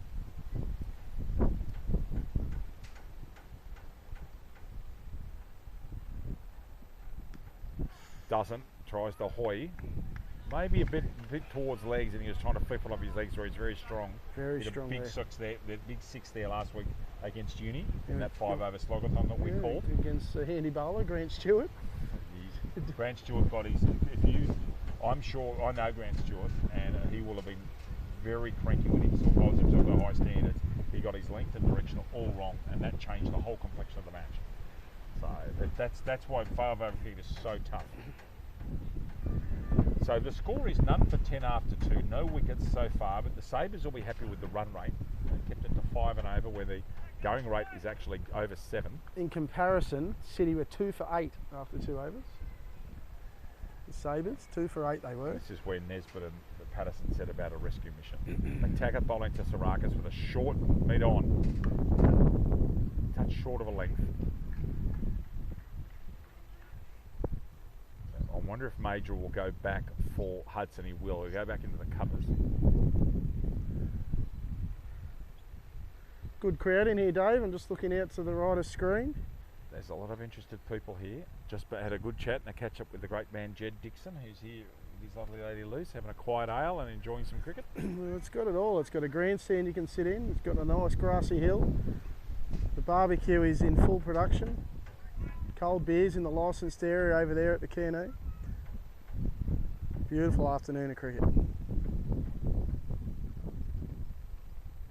it should be a wide. Should be a double to Garrett, or is he going to get up and get down quickly? He did very well, Bryce Garrett, to stop that to 1. Poor throw, but he did enough. Yeah. Short check for you is none for 12. Yeah, the facilities here at Waratahs have been excellent for many years, and it's great to see them have some success to host a final and now feature in the grand final. It's fantastic. McTaggart gets the ball shorter. McTaggart gets that ball just back of a length, and Sarakis just defends it down the pitch. Batsmen just seem content just to get themselves set. Not looking to take full advantage of the power play just yet. So no fireworks yet, have they been? You know, just off a run of ball. Sarakis 10 off 11. Beats him. Just going away a bit with the perhaps a leg cutter. Now, I mean, it's obviously good to have it planned and approach it however you like, but obviously the risk you run with this is if you do lose a wicket here now, you put a lot of pressure on the new guys coming in. So interesting to see how this match unfolds. It's very much in the balance. Oh yeah. That's exactly where Major was, but he's moved himself out of the short cover, and they give away the single happily to Hunter. Just surprised no energy for the two there. No, not surprised. It's been a long day.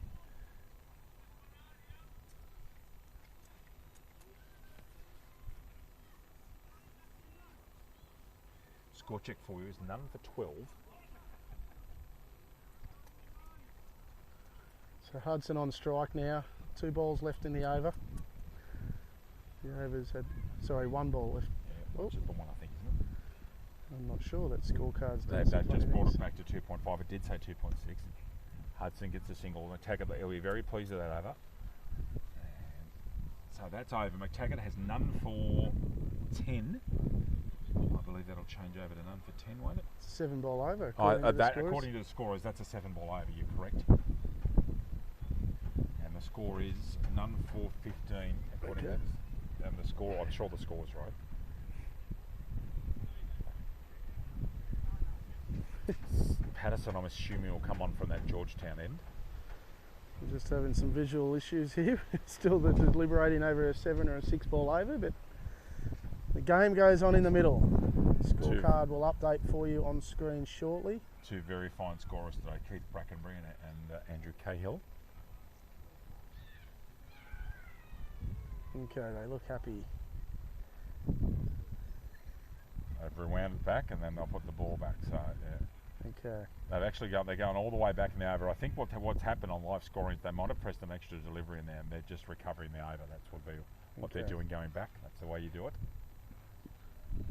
Patterson bowls a back of the length ball. Hudson tries to pull it, goes over the ball, and there's enough to stop a bye being given away. 14 off 3. Steady start for the Waratahs. Just the 1 boundary so far, scored by James Sarakis off a errant Yorker from Ben Patterson.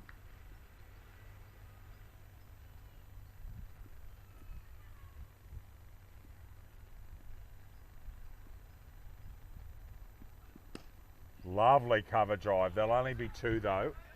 Cal Fowler on the chase. Kept to 2. Lovely throw from Fowler. 16 is the score. 10 wickets in the shed. Just in a holding pattern, both teams here at the moment, Dave. No wickets, yet the run rate's very much in check from the bowler's perspective. That's a good call. It is a holding pattern, isn't it, at the moment?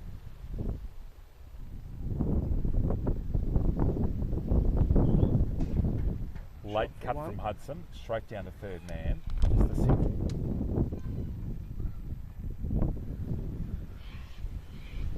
Sun's got a little bite in it, mate. I'm feeling like I might be just getting a little bit sunburned now. Certainly face a bit red. I've just put some sunscreen on.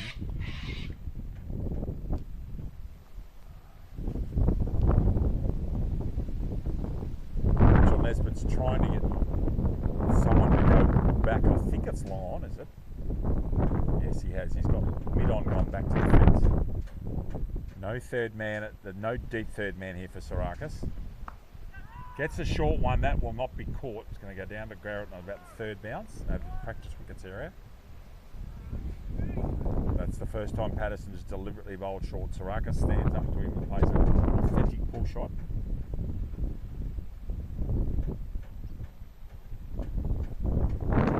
Score check for you is 18 now of 3.4 overs. Again, no wickets. 2 balls remaining here. Hudson has. Slow ball and a wide. Bowled as a fast off spinner. Or has he got an edge to that? Oh dear. I see. So there's been a bit of contact there. It had to have been with the edge because this was a foot outside leg stump. Watch this. We're watching this on delay. Yeah. He just flicks his leg here. He might have flicked his. Yeah, okay. He just. Will certainly bowled it with an off-cutting motion. Kieran Knight at the bowler's end. Hudson doesn't seem to perturbed it was a wide, so it must have flicked paddle bat. Another slow ball, Patterson. Hudson and don't need a run out. Bit of uncertainty, but no run. Good finish to that over from Ben Patterson. He has none for 9 off 2, and the score is none for 18 off 4. So the Sabres go along quite nicely with their run rate here. I'm imagining that Widdistrom will come on now from this railway end, and in fact he will. Side screens will need to be moved.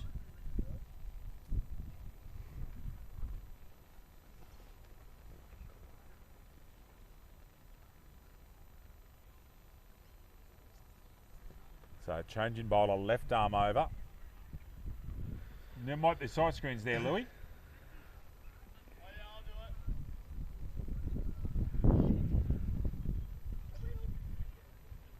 Lewis Hextall sadly suffering a broken hand at training and is not playing today. He would have loved to have been out there, Lewis.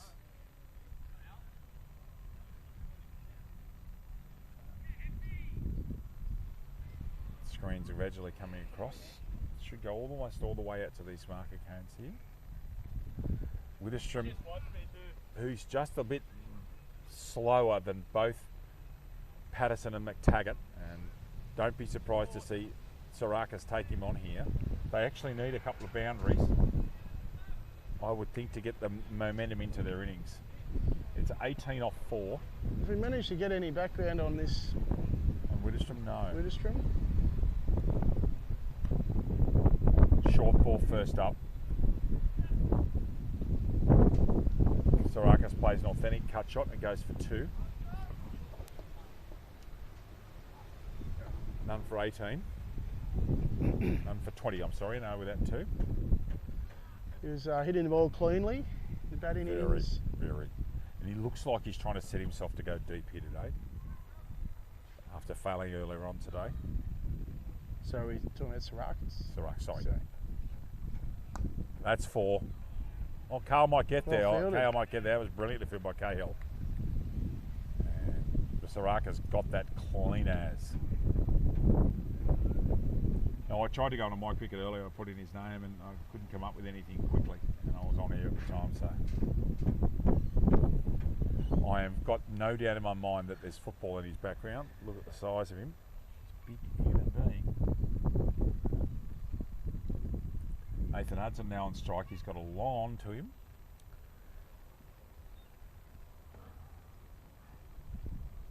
Beats him outside off stump. And he's got a long on and a deep point, so no fine leg. Interesting field. He's got a forward square leg, a mid wicket, a backward square, and a short fine leg. That's really interesting. You don't often see a collection of fielders in that position very often. Not unless your name's Harold Larwood. None for 21. That's the area he couldn't really bowl. Should be a double over there towards the practice wicket area. Brilliantly fielded. Still 2 to Hudson.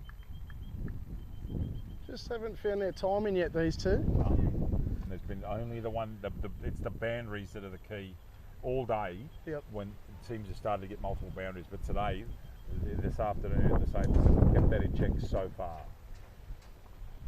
That might be one of them. No, it's gone to Cahill. It's a fully. Well timed, low full toss. Yep. Just picks out the fielder on the sweeping on the offside. Were you at the ground when Nathan Hudson made his 290? Were you there that day? No, I wasn't there that day. Nathan Hudson made 292 not out of 40 over game for Toronto. Many years ago. No, I was getting regular text updates and single to Rakas. When you go to J.R. Hill, there's this beautiful, they've done a beautiful frame of the scorecard of that innings, and it's unbelievable. And in fact, I think Jonty Durheim played in that game.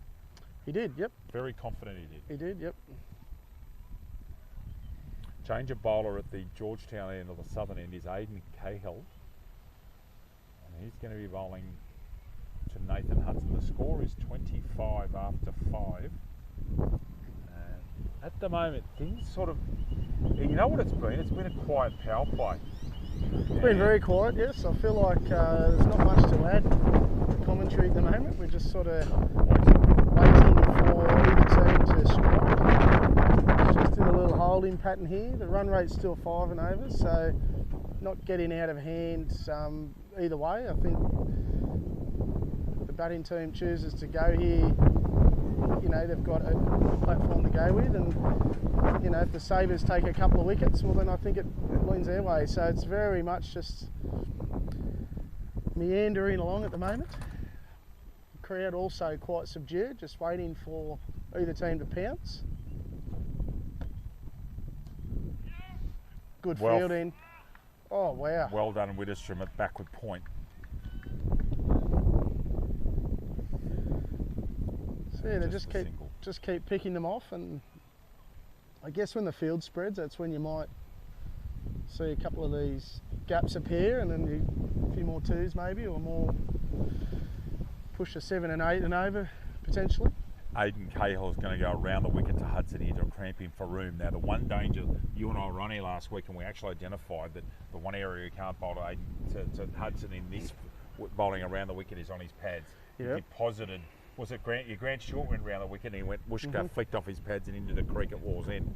22 off the over, I think. Something along those lines, or 18 or something. Cahill cannot bowl at Hudson's pads here because he's got Cooper Southam over here at fine leg and a man at deep forward square. But when you go around the wicket, you can almost, Hudson can take a ball from off stump or just outside as well because of the angle of the ball. Or do that. That's a beautiful That's shot. A 1 bounce, well, 2 bounces into the fence. But yeah, just... They need a couple of those right now. This power play's been sedate, well, for want of any other term, sedate. But Cahill errs in width there, and Hudson deposits him to forward point for 4. You got a deep fine leg, a wide fine leg, and a deep forward square leg. Coming around the wicket's fine, but you can't afford any width still because you've got no one out on the offside. Oh, that's got away with that. I reckon he'd bowl that half a yard quicker, I might add. No third man, you know, he's only got to get something on that. I think though Hudson's looking for the ball to be straight given the field, so it's probably caught him off guard a bit. Any contact that Nathan Hudson makes pretty much outside off stump there's trouble. He's clear in the front leg on the replay there. As Aaron Gray said, there's no third man and no sweeper. Cahill really has to bowl at the stumps. And a no ball and 4. So this is the impetus over they needed desperately. And a free hit coming for a front foot noe. Cahill will not be pleased. And so... Not sure they got the tactics right here. He got away with he bowled a very good free hit no ball earlier today, I reckon, Cahill. If my memory serves, it's 7 or 8 hours ago, I might add. But where does Hudson go? I reckon Hudson might try and go on this offside again. There's so much room there, but he's got licence to go anywhere he wants. Free hit coming. Goes with a lovely orthodox cover drive for 1. And for 2, Fowler doing the chasing, keeps it to 2. Expensive over so far. None for 35. Just getting towards the end of the power play. That's a nice shot from Hudson. It's 12 off 3 or 4 fair deliveries. Yep. They did need this one.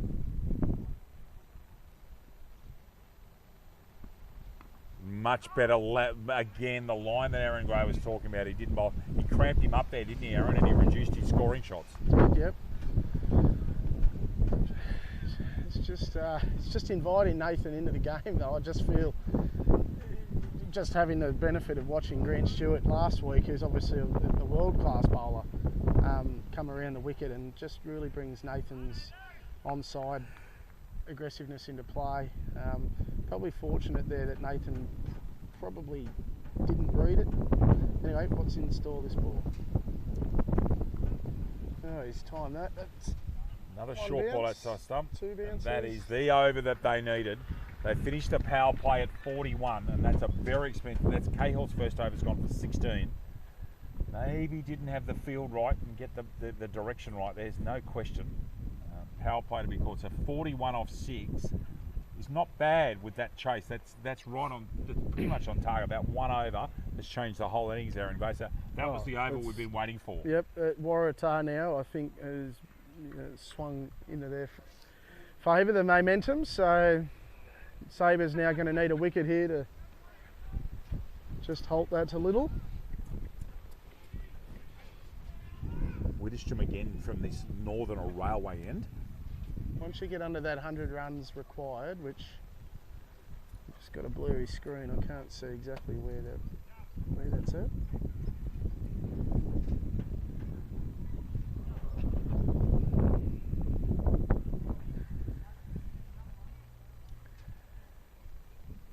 Yes, they need 104 to win still. Off 84, I think. Now he's got that to the ring. Will Hudson come back for a 2? No, he won't. Out the box quickly.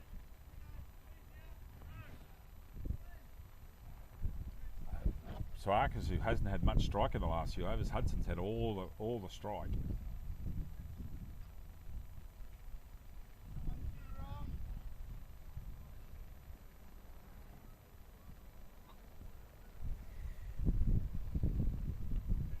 Oh, lovely, delicate third shot down the third man. Garrett chasing, it should be 2. I just think that a third man might be a decent investment here for Nathan Hudson. I really do. Although they've got 2 men on the offside for him now. Now the power play's done. They've got a deep cover and a deep long off, or a long off.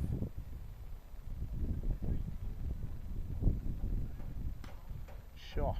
Smoke that. Bullet to the sweeper. Nice shot for 1. Score check for you is 45 in the 7th. Hello, Nicholas.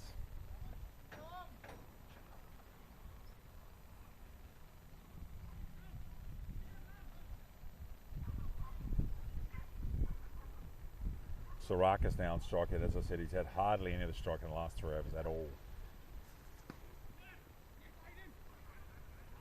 Oh! Hits from side on. Phil Ranger in perfect position. Sarkis safe. Cahill had 1 stump to hit and he hit it. And Sarkis comfortably home. Good fielding. Brilliant.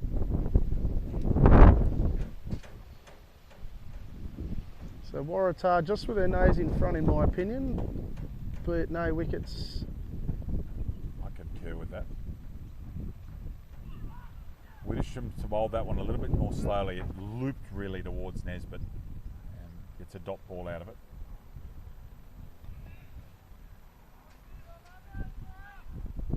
Score check is 48. This is the 7th over.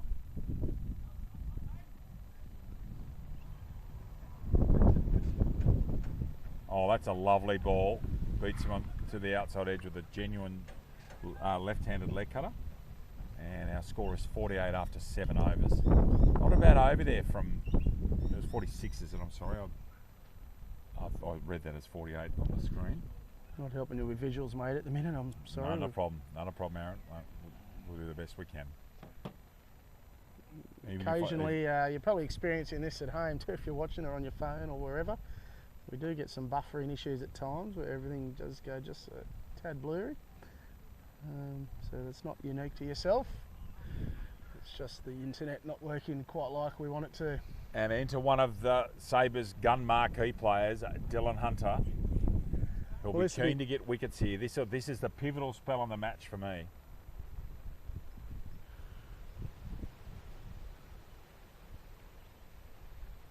It's none for 46 after 7.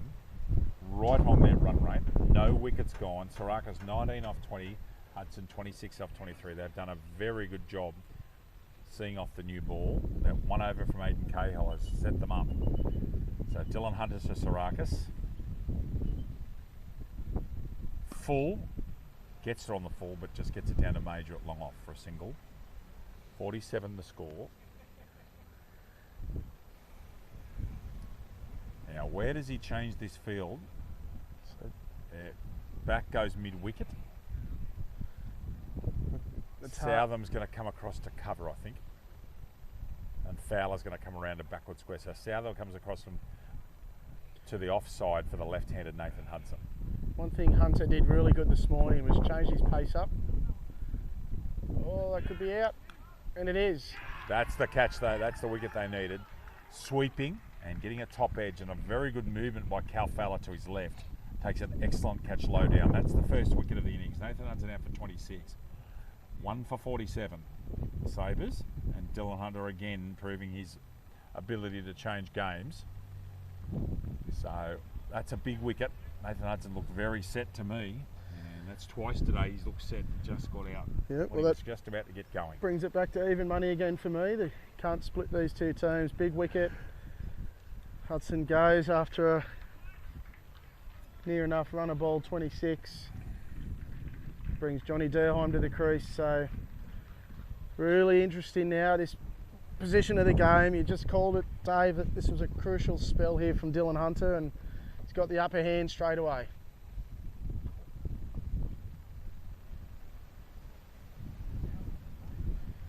So if you're watching out there and keen to give us a comment, just go to our Facebook page, NDCA or Newcastle District Cricket Association, find the link to this grand final and throw us a comment in, let us know where you're watching from or what you think. And we're quite happy to read out the printable ones, and it'll be fine. We'll have a bit of fun with you. It's always good fun. And feedback, good, bad, and different, is welcome here.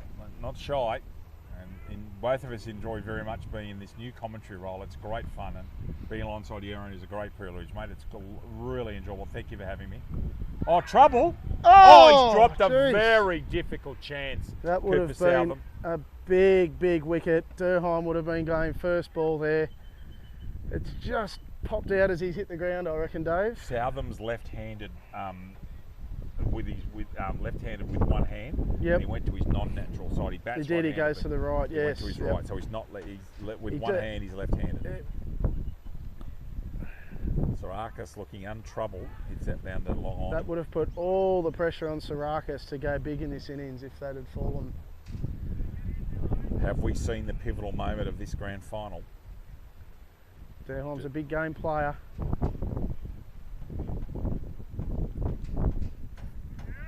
Full length from Hunter, and Durheim just lets it go past. 1 for 49 into the 8th over. Short. And that's a very good over from Dylan Hunter. 1 for 3 of his first over. Sabres right back in it. 1 for 49 after 8 overs. It's been our pleasure commentating the last few weeks in the NCC Summer Bash. It's been great fun, and thank you for some of the comments we're getting.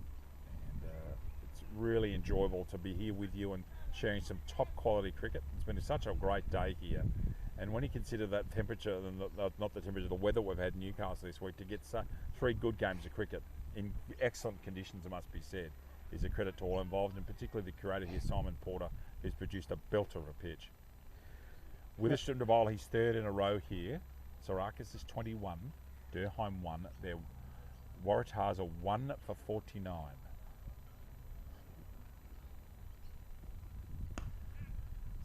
Sarakis again looking at Had a message in, Dave. Let me guess. Aaron Wivel? No, Oh, okay. Matthew Zekel. You know Matthew Zekel? No, I don't know Matthew Zekel. You don't? Okay. He says you're the best in the business, and to let you know.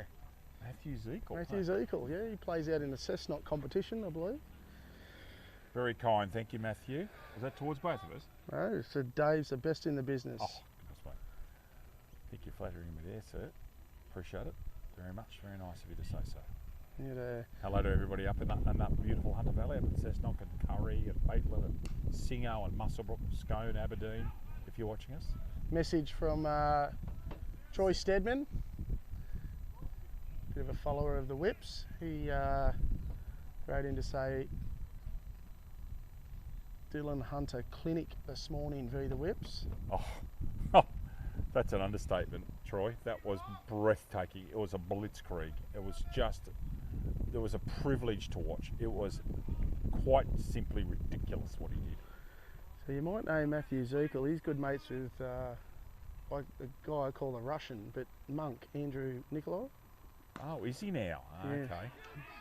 The Bull, The raging- former Toronto player, and now we're very happy to have him over there at Stockton. He's Yeah. a good man, Andrew. He's one of the best, most decent blokes I've met. And he's just like him. He's just a good man. Every man at Toronto would concur with that. Obviously lives up. Our way. Yep, I'm not sure exactly where, but I know he's very close to I won't release where he's from. Stockton. But yeah, he's Leg by coming. yep, great man. Good to have around the club. Matthew Zekel actually played a bit with Toronto as well back in the day. There you go, boys. You got a big shout out.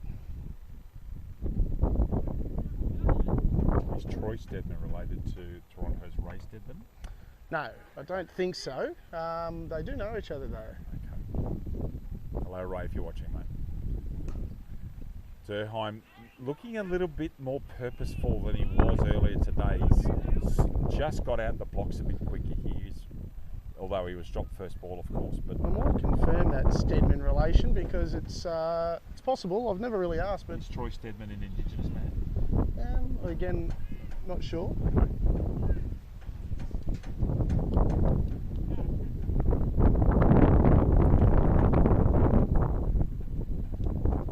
Sarakis just going along steadily here. And there's the non-steady.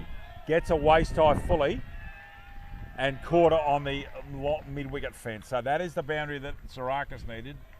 One ball from Widdestrom he's bowled in the last 3 overs that's been loose, and Sarakis sits back on it, thigh high fully, and deposits it to the mid-wicket fence.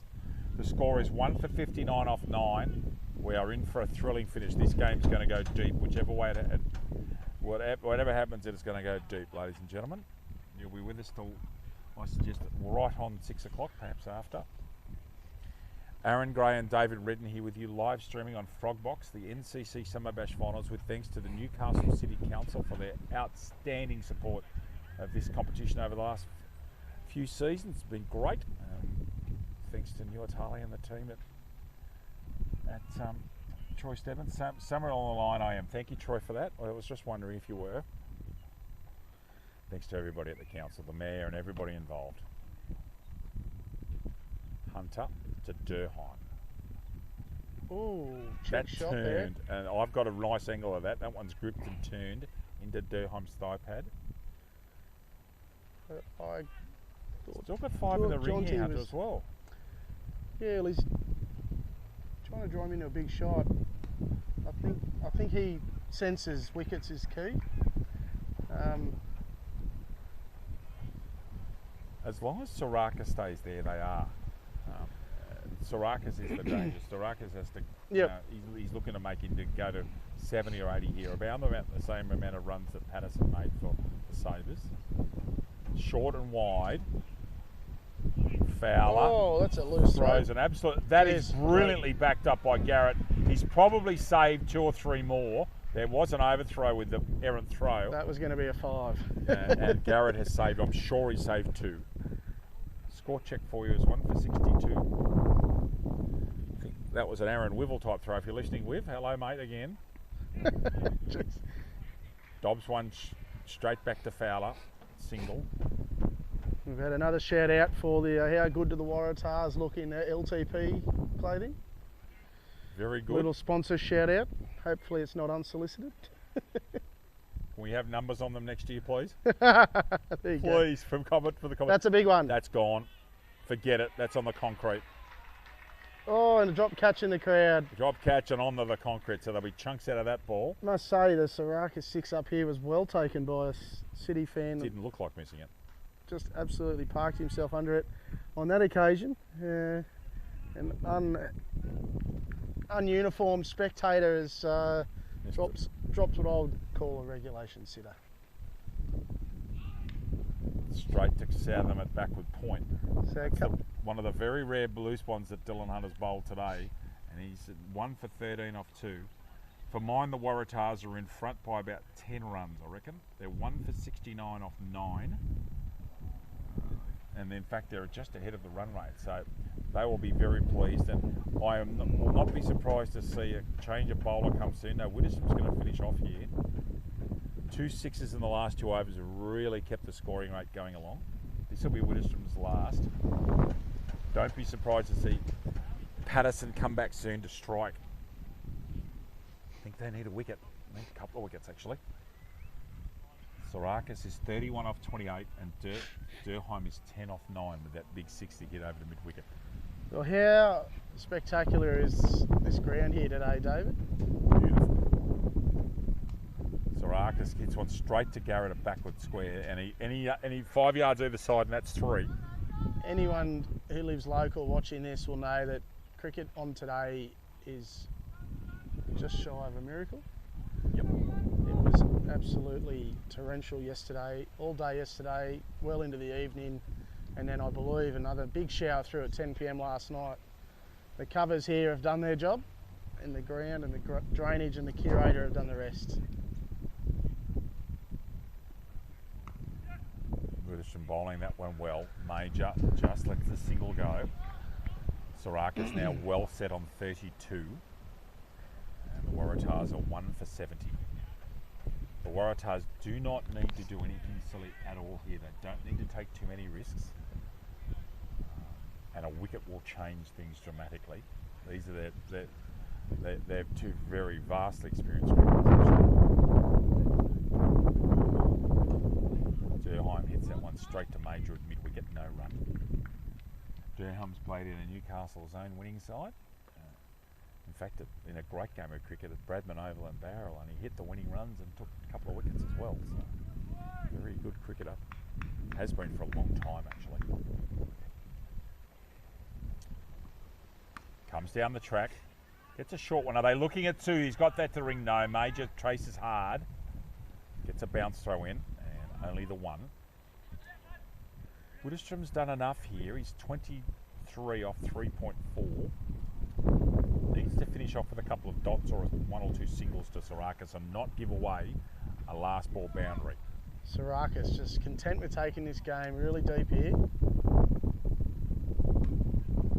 Not doing anything, taking any risk. Swift was a bit slow out the blocks there, but it's Patterson who's got a rocket for an arm and gets that one in on the half volley to Mitchell Nesbitt. The thing with Durheim, Dave, I'm sure you've watched a lot of him play, but he hits to some unusual areas in the field. He does. He's got some shots that he can pull out that you don't really have a plan for. So square driving behind points, one of them. Oh, that could be out. That's gapped. absolutely safe. Jeez, right and a in double between. as well. Actually, no, that's Ben Patterson over there. Oh, it wasn't Ben Patterson, square leg. So double to Durheim. Waratahs going along very nicely, thank you. Widdowstrom finished at 26 off his 4. He's done his job. He's been solid enough. But the Sabres need wickets and need them now, Aaron Gray. They need a couple because the Waratahs are going along very nicely. They're 11 overs gone. 74, so they need 72 off 9. Is that right? Yeah, that is right, I believe. 71 off 9. Sorry, it's 74 is the score. They have to chase it 45 to win. Oh, great to see. Royce McCormack's messaged me just to let him know that he's watching. Newcastle's most decorated umpire. Give yourself a rap, Roycey. There you go, Uncle Royce. How good. As such. Hunter to Sarakis. And he can't stop a single. He'll be disappointed with that. Sarakis scurries through. Yeah, they really need... They need a boundary of 10 or 11 balls just to keep the momentum going. Hunter can't afford to bowl another knee-high fully to Durheim, especially with Durheim hitting downwind. And it is still a strong breeze here. Round arm. Flat hit, caught. out. Widdisham, there's the wicket. Geez, he hit that hard too. That is a very good catch, I've got to say. He's shelled made it. that look easy. We're watching on delay here, and Durheim smoked this. He creamed that. Just to draw a picture for the viewers, Widderstrom's a tall bloke. He's probably what, 6'2", At least. built like a man mountain, as we saw earlier. Well, he's taken that Above his head, marking position, yeah. full arm's length above his head, just hit like a tracer bullet and just swallowed it. Wicket at exactly the right moment here for the Sabres. Just looking at a few others in his team, and not many others probably would have got their hands to it. Durheim makes 13 off 13. So yes, Royce, just back on Royce, he's obviously the current secretary at the NDCA. He's also the president and chairman of the Newcastle District Umpires Association. So no doubt watching today to watch his umpires in action. And Former first grade rugby player with the Randwick played in a very strong era of rugby down in Sydney. He most certainly did. Fine sportsman in his own right. Quite a lot of recognised names in that Randwick lineup in the late 80s, early 90s. This should be Connor Blaxall Hill. Looking at the size of him, he's a big, strong lad across the shoulders. And of course, fortunate enough to have Royce umpiring in Newcastle now for near on 40 years. Blaxall Hill on strike to Hunter. Hunter strikes with another wicket, of course. Great to hear you watching, Royce. Do well, be well. No doubt we'll talk on the phone tomorrow for a Monday catch-up. Dylan Hunter has 2 wickets off his 14 balls. He's made a difference again. And this time he doesn't misfield. The ball hits straight back to him. So Blaxall Hill's faced 2 dots here. Hunter's bowled a beautiful over so far, Aaron. Yep, Blaxall Hill got some runs in first game. 50 odd and batted nicely. And just works that one away off his hip tidily for a quiet single to Garrett, who for a big man moves quite well. So single there, so it's 2 for 76. Sorry, mate. Oh, just as you think, the game's coasting along, a wicket falls and just brings it back to level pegging again. Sarakis again sitting back and just picking his time and moments. Gets a single. That's an excellent over from Hunter. So it's 2 for 16 for Hunter, 2 for 77. Waratahs, they really have to at some stage start looking. They've got 8 overs to get 58, I think that will be. So it's getting above 7 and over.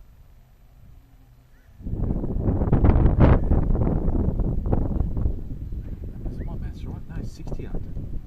That's 8 overs get 68, is it? 7. I think that's right. Yeah, I think it's 8 overs get 68. Yep, that's spot on. Jonty Major is coming on to bowl his right arm dibbly dobblers. And I would think that these two will try and get him, target him.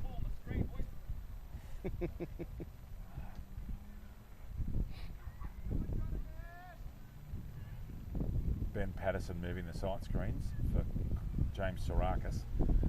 So yeah, definitely 8 and over required. It's the highest the run rate's been across any game today. Sarakis might target Major here. Trouble if he keeps that single. Certainly 2 capable guys at the crease to get the job done. West's teammates in Sydney play their home cricket at Pratton Park. So interesting field here. They've got a wide, long mid-on, a deep mid-wicket and a deep forward square leg. So 3 guys really in that almost cow corner arc. And they've gone to them for a single. Hunter swooping, no mistake with the field. He's a brilliant fieldsman, Hunter. Then you have a deep mid-off and a deep forward point. So no third man and no fine leg. Bryce Garrett out out on his solitary in purgatory at short fine leg. And I think if you hit it dead straight, you've got a good gap too, because mid-on is very, very wide there. He's very wide. He's 30 yards wide of straight. 35. That's where he goes. That will be safe. That is safe. No, he's not going for two. He goes to the keeper's end. They do have their best fielders probably down here straight as well. Ben. And Callum Fowler's also a handy catcher, and he's taken one good catch today. Nathan Hunt's a lap sweep. So, yes, they've got good blokes down here. And where's Aidan Cahill? Oh, he's the other one over the fence over there as well. So they've got all the good fieldsmen on the outriders. Sarakis goes straight. Can Patterson get there? He can. Quick out the blocks. They will not run to in Patterson's arm. So you got Dylan Hunter here at wide mid-on and Ben Patterson at mid-off. I think that they've got their two best guys on the job down here, and then Cal Fowler at mid-wicket and Aidan Cahill at forward square. oh, there's two. Oh, there he's missed. Hunter's missed that one. There'll be two and an easy two here. Yeah, I don't think Hunter picked that up No, there. pick it up at all. He was very slow to move then. The miss hit results in a 2. Score check for you, 2 for 82. Last ball to come of the 13th over. And a lot of excitement. This has been a reasonably sedate innings. There haven't been too many fireworks. There may have to be soon. That's just touches Major's hand. That's a finger breaker. Gives it a shake, doesn't he? Yep. And Blaxell Hill finishes off that inning, over with a single. Major will be very pleased with 6 off his over. The score is 83 off 13 overs, so there's 7 overs left. Interestingly, 62 to get. Interestingly, I thought that was the over to probably target for Waratahs.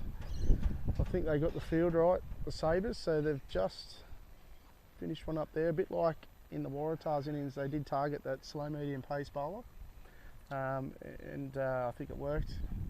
The Sabres, Patterson hit 22 off that over, I believe. So a little tick there for the Sabres. They executed and controlled their change-up bowler. So Dylan Hunter bowled his last over. He's bowled very well so far. Can he produce another wicket?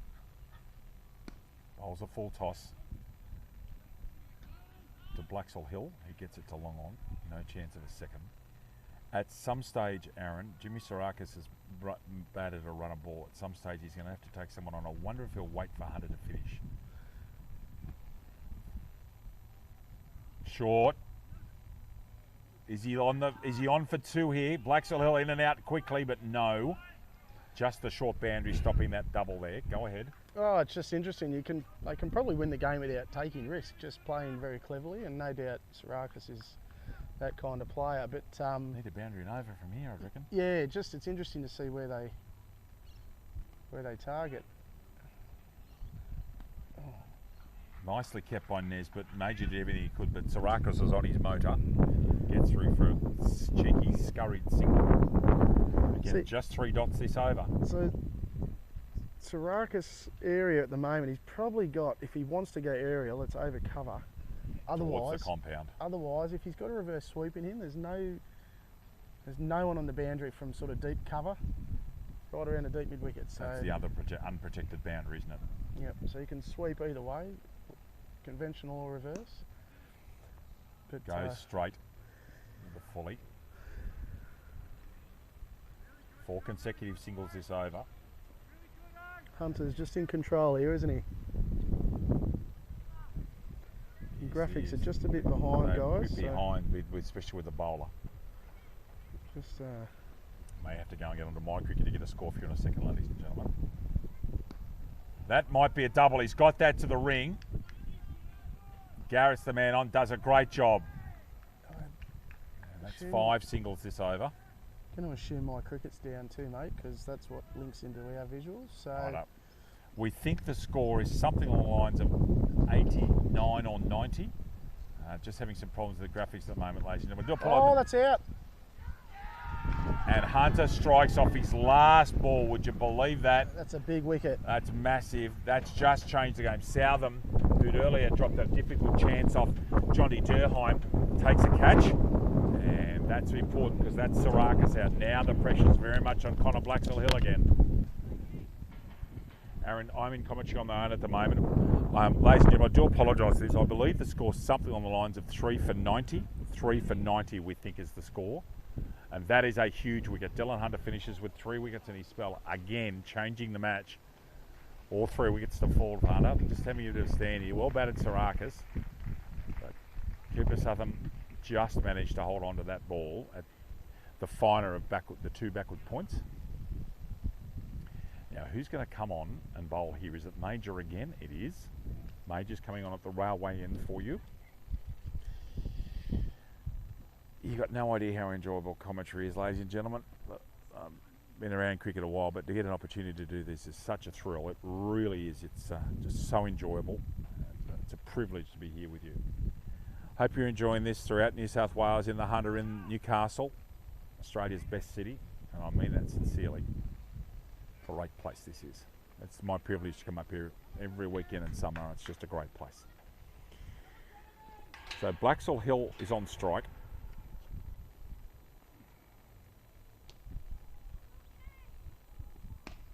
Oh, dropped. Geez, that was hit like a tracer bullet. And Major's got a sore hand now. And is it bleeding and he's cracked webbing? He's in trouble. It was absolutely smoked. Just wondering if he's got blood on that hand, because he'll have to go off if he has. He's going to play on. And just hoping to get some scores up. Aaron, how are we going there, mate, with everything? We've just had a bit of an iPad issue up in the scorer's box. So Okay. obviously, just for everyone at home, that is exactly what generates your visuals on screen, is our complete integration with live scoring. So once that's back online, it'll catch up for you. But yeah, Jonty Major obviously coming in to bowl. It's difficult to know the exact score because we can't see it on my cricket either. Obviously, it's the same issue. I think it's around or about 3 for 90. 3 for 90, Something okay. along 3 for 90, with Hunter having taken all 3. He's now finished his spell. Sarakas out, and do we know who the new batsman is? I don't, sorry. Wide ball and called. Okay.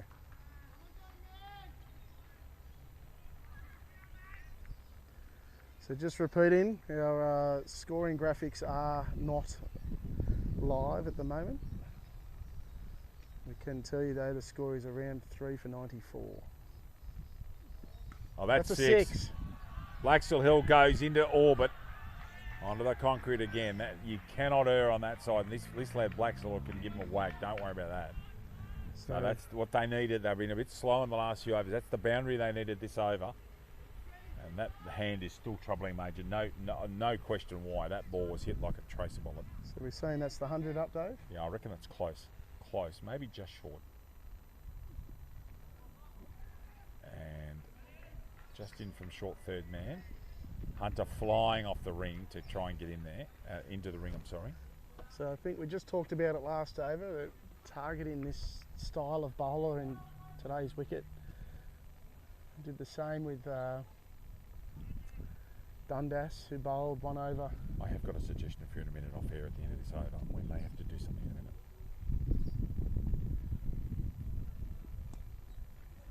That might be a double. He's just got that in the ring. No, Fowler's too quick.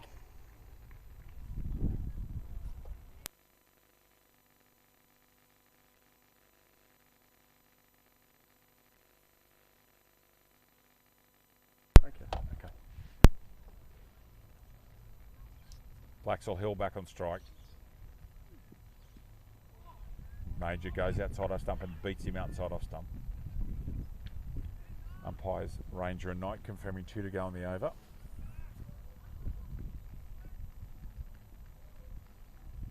We apologise again for the technical problems with live scoring, ladies and gentlemen. I know that the pictures are coming through.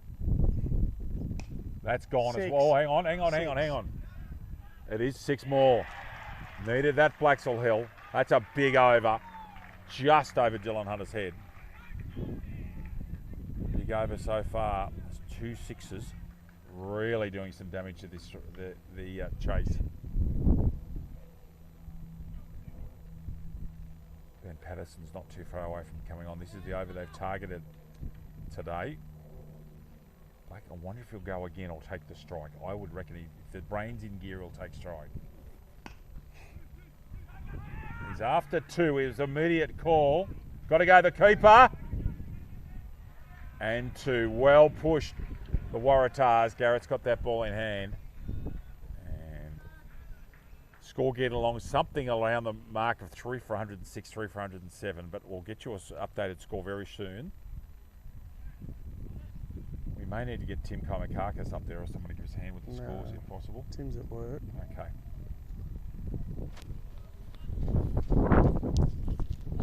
I'm wondering if Johnny Major's going off here. No, Whitehead's coming out just to give him. I'll take your helmet. I see. Liam Whitehead come out to take their helmet. Just waiting to see who the new bowler is. It's possible it's Ben Patterson. I think there's a black wristband there on his left forearm. And it is the great man, Ben Patterson. And if they need him now, really needs a wicket. They need to get Blaxall Hill out, or else the Waratahs are going to romp home here. So the score... Romp home's an exaggeration, yep. I do have a score, Dave. It is 3 for 106. The 15th over. 3 for 106, so we'll have to keep score manually here for you. 106, is that correct, Aaron? That's correct. Thank you. Okay.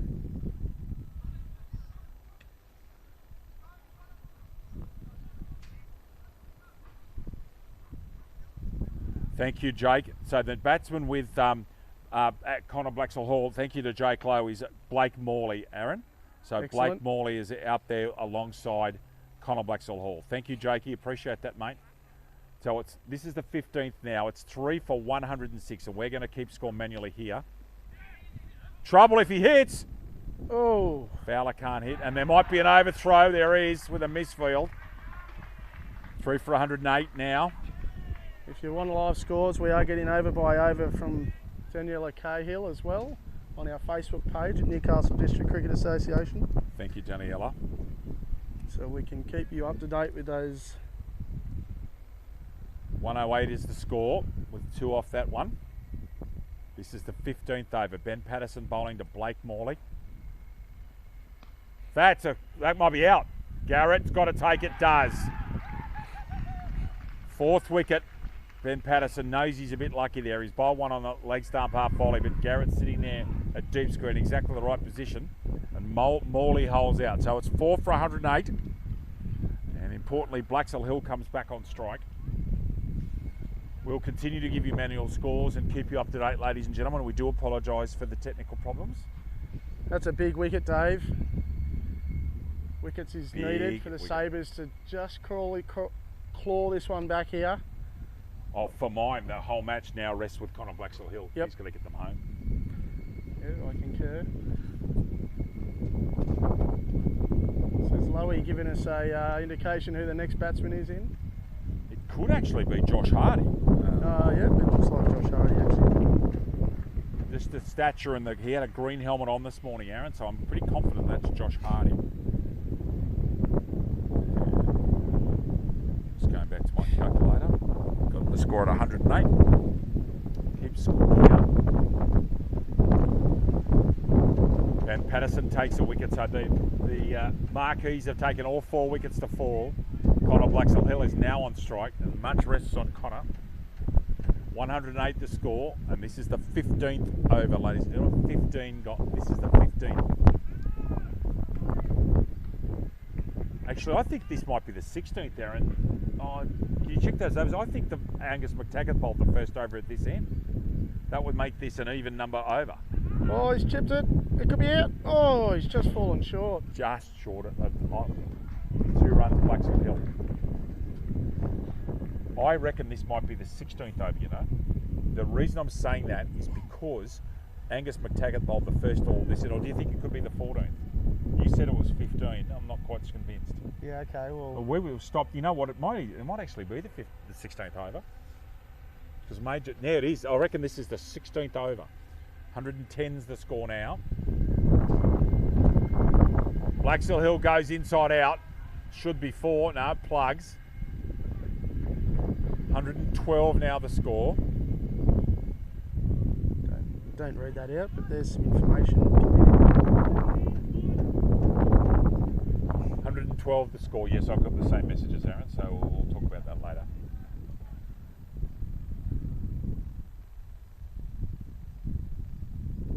They need Blaxall Hill. He'll get them home. So just repeating, we have some live scoring issues. Graphics on screen are not up to date.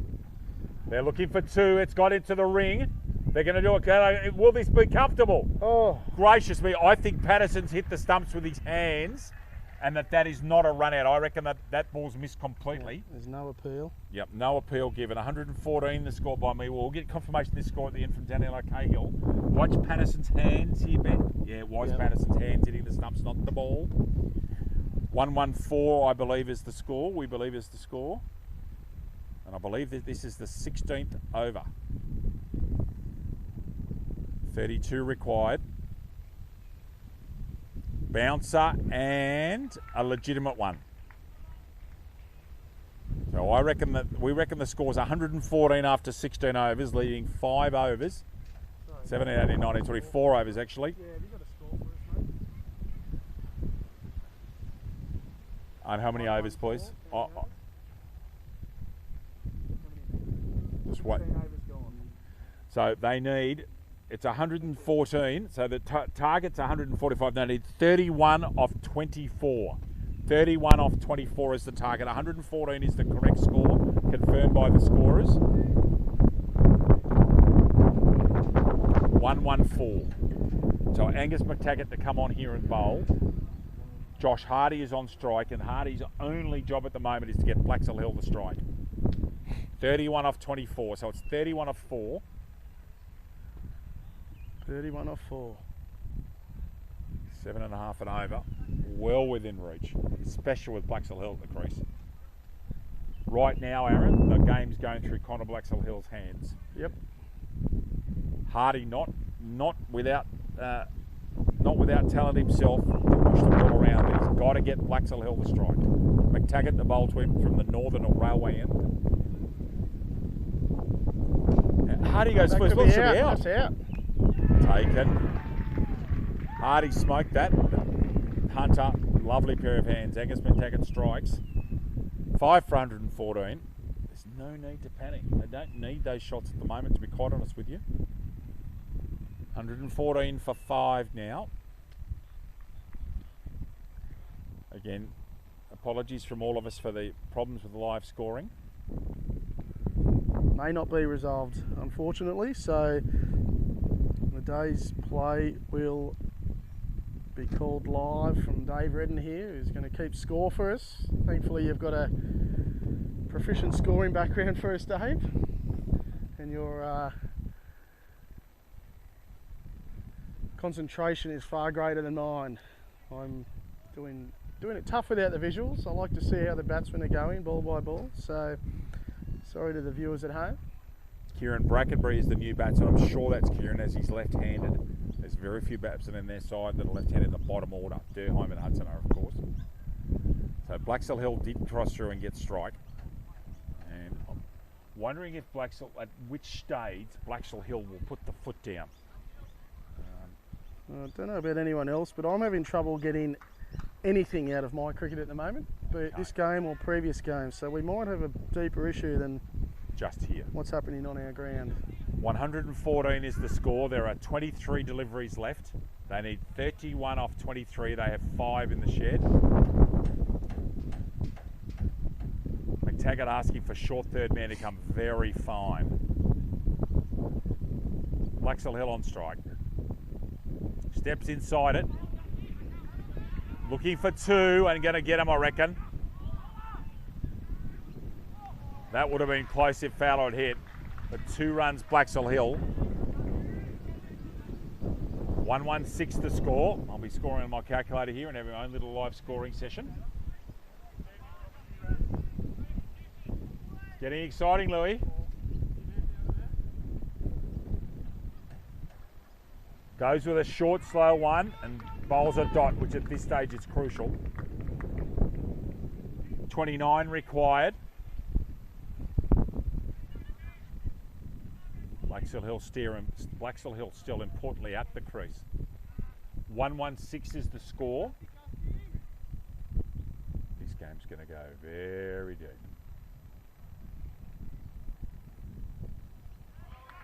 Another dot ball from McTaggart. This has been an excellent over so far. slowing his pace up and varying things, not giving him the length he wants.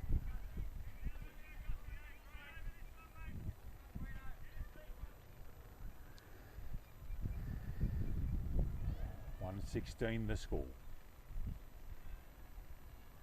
Short, gets an underneath edge, doesn't need to hit him. Got him too! Fowler hits him and gets Blaxall Hill, and for mine, Wow. that is an immense part of this game. That is the moment you've just witnessed. Could decide the game. We're watching on time delay here. Cal Fowler coming from square and hitting off stump. Sorry, leg stump to a right-hander. And it's still 116, and that's a massive wicket. And pressure all on the Waratahs now. It's all going wrong quickly. Couple of quick wickets. Sarakis and Score Hardy. update for us, Dave. Have you got a score, please? Is 6 for 116. 6 for 116. I believe that there's one ball left in this over. It's gone wicket, 2, ... run out. And out comes Kern.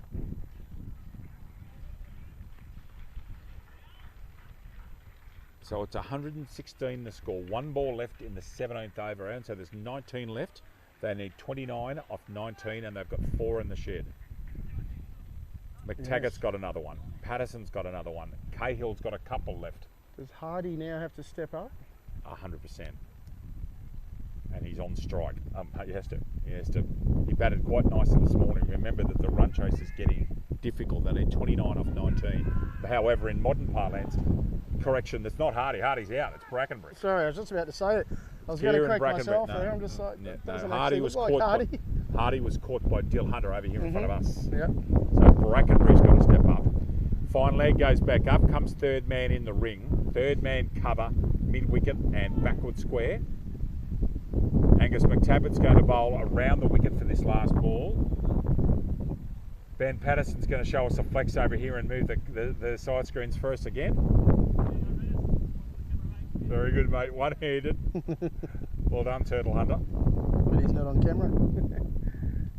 I'm glad Ben Patterson's not on camera. He doesn't need enough camera time, that lad. 116 the score. 1 to go on the 17th over. It's been an excellent over from Angus McTaggart. Brackenbury on strike. Really needs to score something. Does. Gets it to short third man. If they're smart, they'll hold the tournament. So Brackenbury gets a single. I'll just put the score in here. Obviously, our on-screen graphics are not up to date for anyone who's just tuning in. The score is 117. Yeah. My cricket has, unfortunately, it's down here, so that's how her graphics come in. But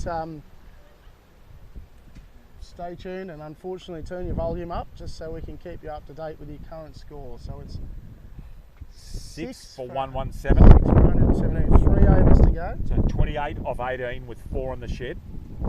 Now I'm just seeing that is Patterson, I think, to come on and bowl what I believe is his last. I think he bowled 2 in his first spell, and he had a catch taken at forward square. Got a bit lucky there, but they did take the catch. So 18 balls, Dave, decides the winner of this year's City Newcastle Summer Bash. Great, fabulous finish to a wonderful day of cricket. Absolutely. Unfortunately, technology's let us down with our visuals, but we'll try and bring it home. You've got the footage on screen, and Dave and I can keep you up to date with ball-by-ball score updates. Patterson from the Georgetown end. Got ball to Brackenbury. Very quick. It's fascinating how quickly T20 changes. All of a sudden, the Sabres have gone wicket, wicket, wicket, wicket.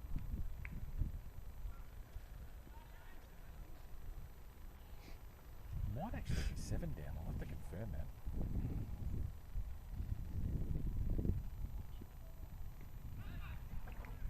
Good keeping. Yeah, good keeping. That ball was rapid. Patterson's got 1. McTaggart's got 1. There's a run out. Hunter's got 3. I believe that's right. So it might actually be 6 down. We'll just confirm. Again, we're sorry that we're scoring on the hop here, but technology, live scoring in particular, has decided to have a moment. Patterson to Brackenbury. Brackenbury's got to get contact here. Does, gets an underneath edge. Nesbitt's going to hit him, is he? No. Threw it like a wicket keeper. And Dylan Hunter motoring around to stop any overthrows. Kern comes on strike. So that's 118. And they need runs, and they need them very quickly. They need a series of boundaries. For mine, to a tail ender, Cooper Southam over here at third man to touch 2 square. I'd have him about 15 yards finer. Something I learned from being involved with sides coached by Trent Colley and Jude Dixon. As soon as the tail enders come in, that man's got to come finer.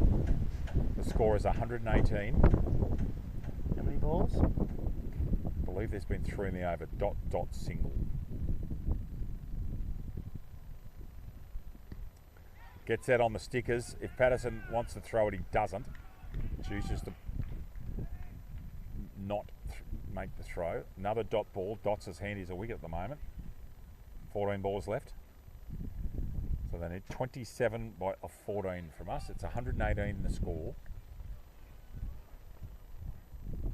Something dramatic's got to happen here for the Waratahs to get home.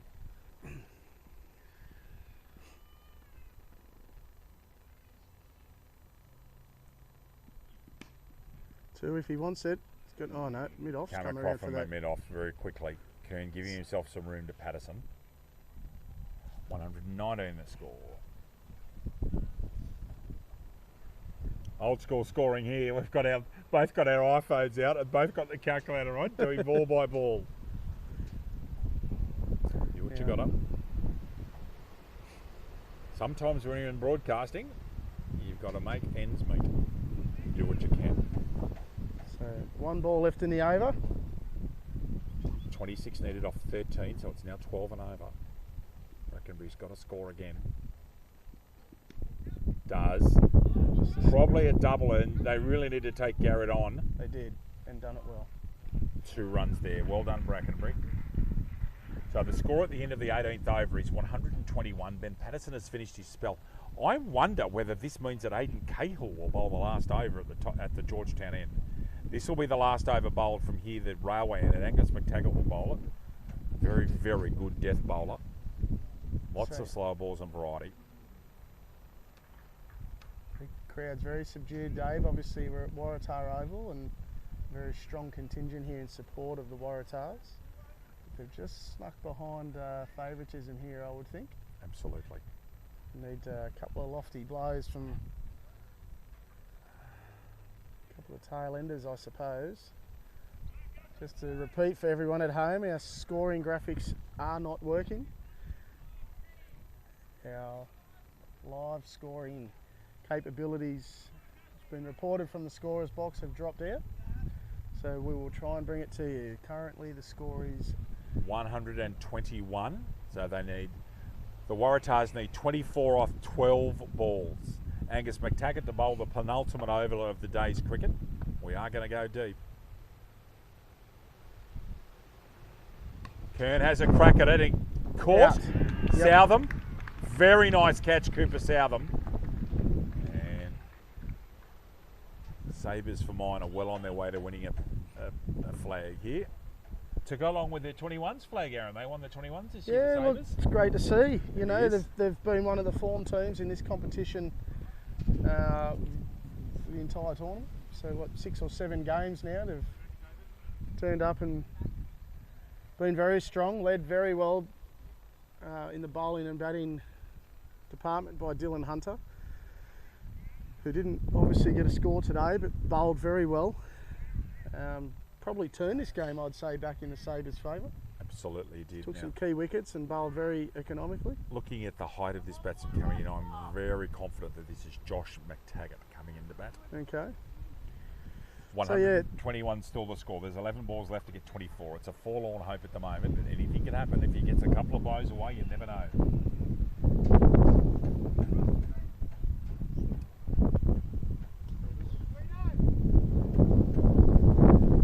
Jack the Beast Monaghan in the house. So McTaggart on strike to McTaggart here. We we had this reversed in the other innings. We did. McTaggart bowling opened the batting and McTaggart batting opened the bowling. I think McTaggart removed him with a pull shot to short back and square. Yep, that's right. Let's see if we can get his own back on the McTaggart name. Need to get to 130 by the end of this over, the Waratahs. Oh, he's And got he's him, bowled a first ball. full first rocker from Angus McTaggart. Oh, that brings the Sabres into almost unbackable favouritism here now. Indeed. 8 wickets gone, 2 wickets left in the shed, 9 balls remaining, 24 required for the win still. I think this is an uphill task now for the Waratahs. Unfortunately, after what could only be described as a miraculous victory against the Rosellas in the semi-final, Yeah. up against it again, so don't write them off. They've already won a game from an unwinnable position today. Obviously, for those that weren't tuned in, the Waratahs were in all sorts of trouble defending 148. The Rosellas were none for 90 off around 6 or 7 overs, and the Waratahs destroyed them, went through their batting line up to bowl them all out, about 10, 12, maybe even 15 runs shy in the end. It was a Remarkable performance. I think they took 10 for 44. 10 They for ended up- 44. They were none for 92, all out 136, chasing 149. So don't write off the Waratahs here in front of their home crowd. Jack Dundas coming out to bat at the Georgetown end. Angus McTaggart, interestingly, is now on a hattie. They are going to need some maximums, and they're going to need them soon. You won't want to go into that last over needing more than 15, I wouldn't imagine. Dundas on a Dundas to face the hat-trick ball from Angus McTaggart.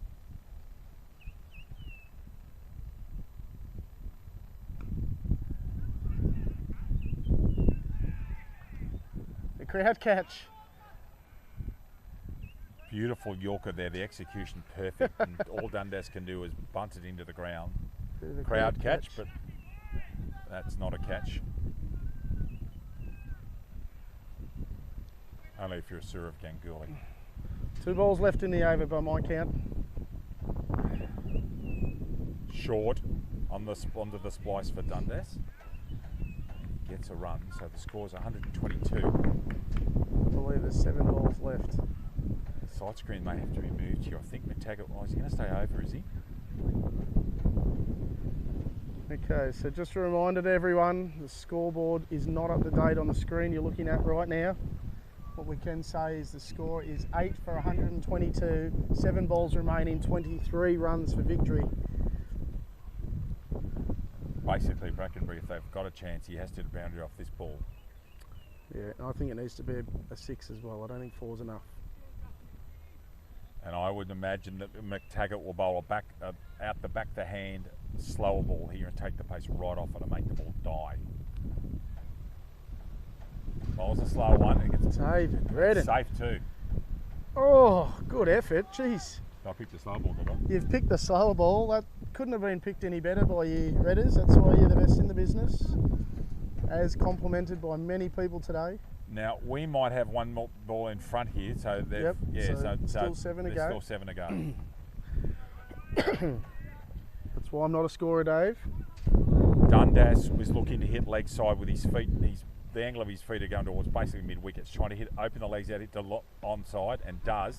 Run outs on. No. Fowler holds. So by us, the score is 123 with an over to go. The Sabres very close to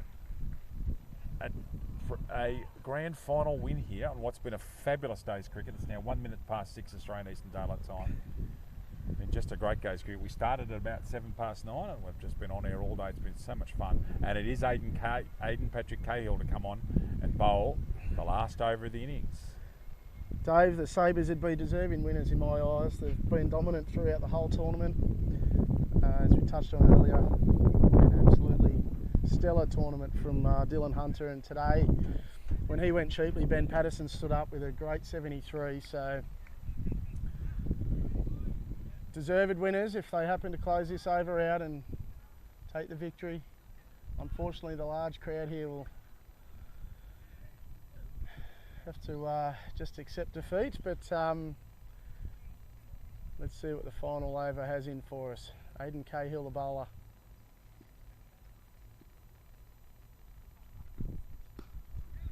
Short one. Brackenbury Has gets to it touch down. and go, just has to go, doesn't he? Yeah, he did. He didn't. Dundas not exactly fleet of foot. So. And Cahill, well, the second ball of the last over. The score is 124. 21 short at the moment of victory. 20 short of a super over. Lewis Hextall's done more laps of this ground today than Dick Johnson did at Bathurst, but anyway, that's another matter. Across comes Ben Patterson to go into backward point. Usually you have a left-hander at backward point, but Cooper Southam's down here at third man. Swing and a miss. Now they need a miracle. That almost seals it, in my opinion. They need 21 off 4. They need 3 sixes and a 4. 2 6s and 2 4s would get them a super over. Okay. Well, which there is in the, we in have the conditions. seen They're in the playing conditions. all sorts of strange things today. That just about does it. Aidan Carl taking the pace off that one. So the Dundas going outside off stump but missing it. 2021 Summer Bash champions will be the Sabres, all barring a no ball 6 or something extraordinary like that, which is extremely unlikely. And the NCC Summer Bash goes down to the last 3 balls, the last 2 balls of the last innings. I don't want to sign off too early, Dave, but thank you very much for your time you've given this tournament on our Frogbox streaming. It's a brand new concept. The NDCA is extremely happy to bring this to the promotion of cricket in our area, and thank you very much for playing your part in doing that, Dave. It's much appreciated. So on behalf of the management committee, and I speak on behalf of all of clubs that you've commentated, thank you very much. It's most appreciated. Thank you for your kind words. It's been my privilege to be here, and thank you, Aaron, for having me. It means a lot to me. That's a superb shot, Brackenbury. That's 4. He's going to take a boundary with him. Wicked cut shot from Brackenbury. Gets it 129, a bit too late. So 1 by me, Aaron, 1 to go. Now, unfortunately, can take the boundary with him, but it's not going to be enough to claw this one back for the Waratahs, who have been gallant in their own performance throughout this tournament. Probably no greater achievement than that turnaround with the Rosellas in their semi-final. There's another little... Should be a double. Just a single, and they end up 130, and the Sabres are champions. Well done to Newcastle City Cricket Club. It's a great victory for a young club, led by a couple of extremely good imports. A well-deserved win. Got any final words, Dave? Look, great performance, great to be here on the day. It's fabulous to be in commentary, but purely on the cricket, yeah, the imports have made a massive difference. Pretty talented cricket side, and very good performance, composed, played well under pressure. They were, at no stage were they out of this innings, but they were in a bit of strife, and then Dylan Hunter changed the match, and they've just done a wonderful job. They're deserving champions in my mind. It's been a great day here, and gee, it's been a great day cricket. It has, and again, Dave, thank you very much for your time. We'll obviously make our way over now for the trophy presentation. Congratulations to Newcastle City and all the clubs that participated in this year's City and Newcastle Summer Bash. We look forward to streaming some 2-day cricket for you now until the end of the season. And again, we request any club with interest to reach out, make contact with us through the NDCA Facebook page or via email or text message, or give us a call. Make contact. We'd love to come and stream from your ground. But well done to Newcastle City on a Summer Bash victory. Look, yeah, fabulous to be here with you. Thank you so much to the Newcastle City Council, to NDCA for arranging the live streaming. It's been fabulous. It's a wonderful concept that they've got here, and it's wonderful and a privilege to be part of it. On behalf of Aaron Gray, my name's David Redden. We've been here all day. It's been such a privilege to be here with you. Congratulations to the Sabres. Well done, NCC and the NDCA. On behalf of Aaron Gray, my name is David Redden. Thank you so much for your time today. We bid you farewell from Waratah #1 Sports Ground. The Sabres are champions. Good evening, everyone.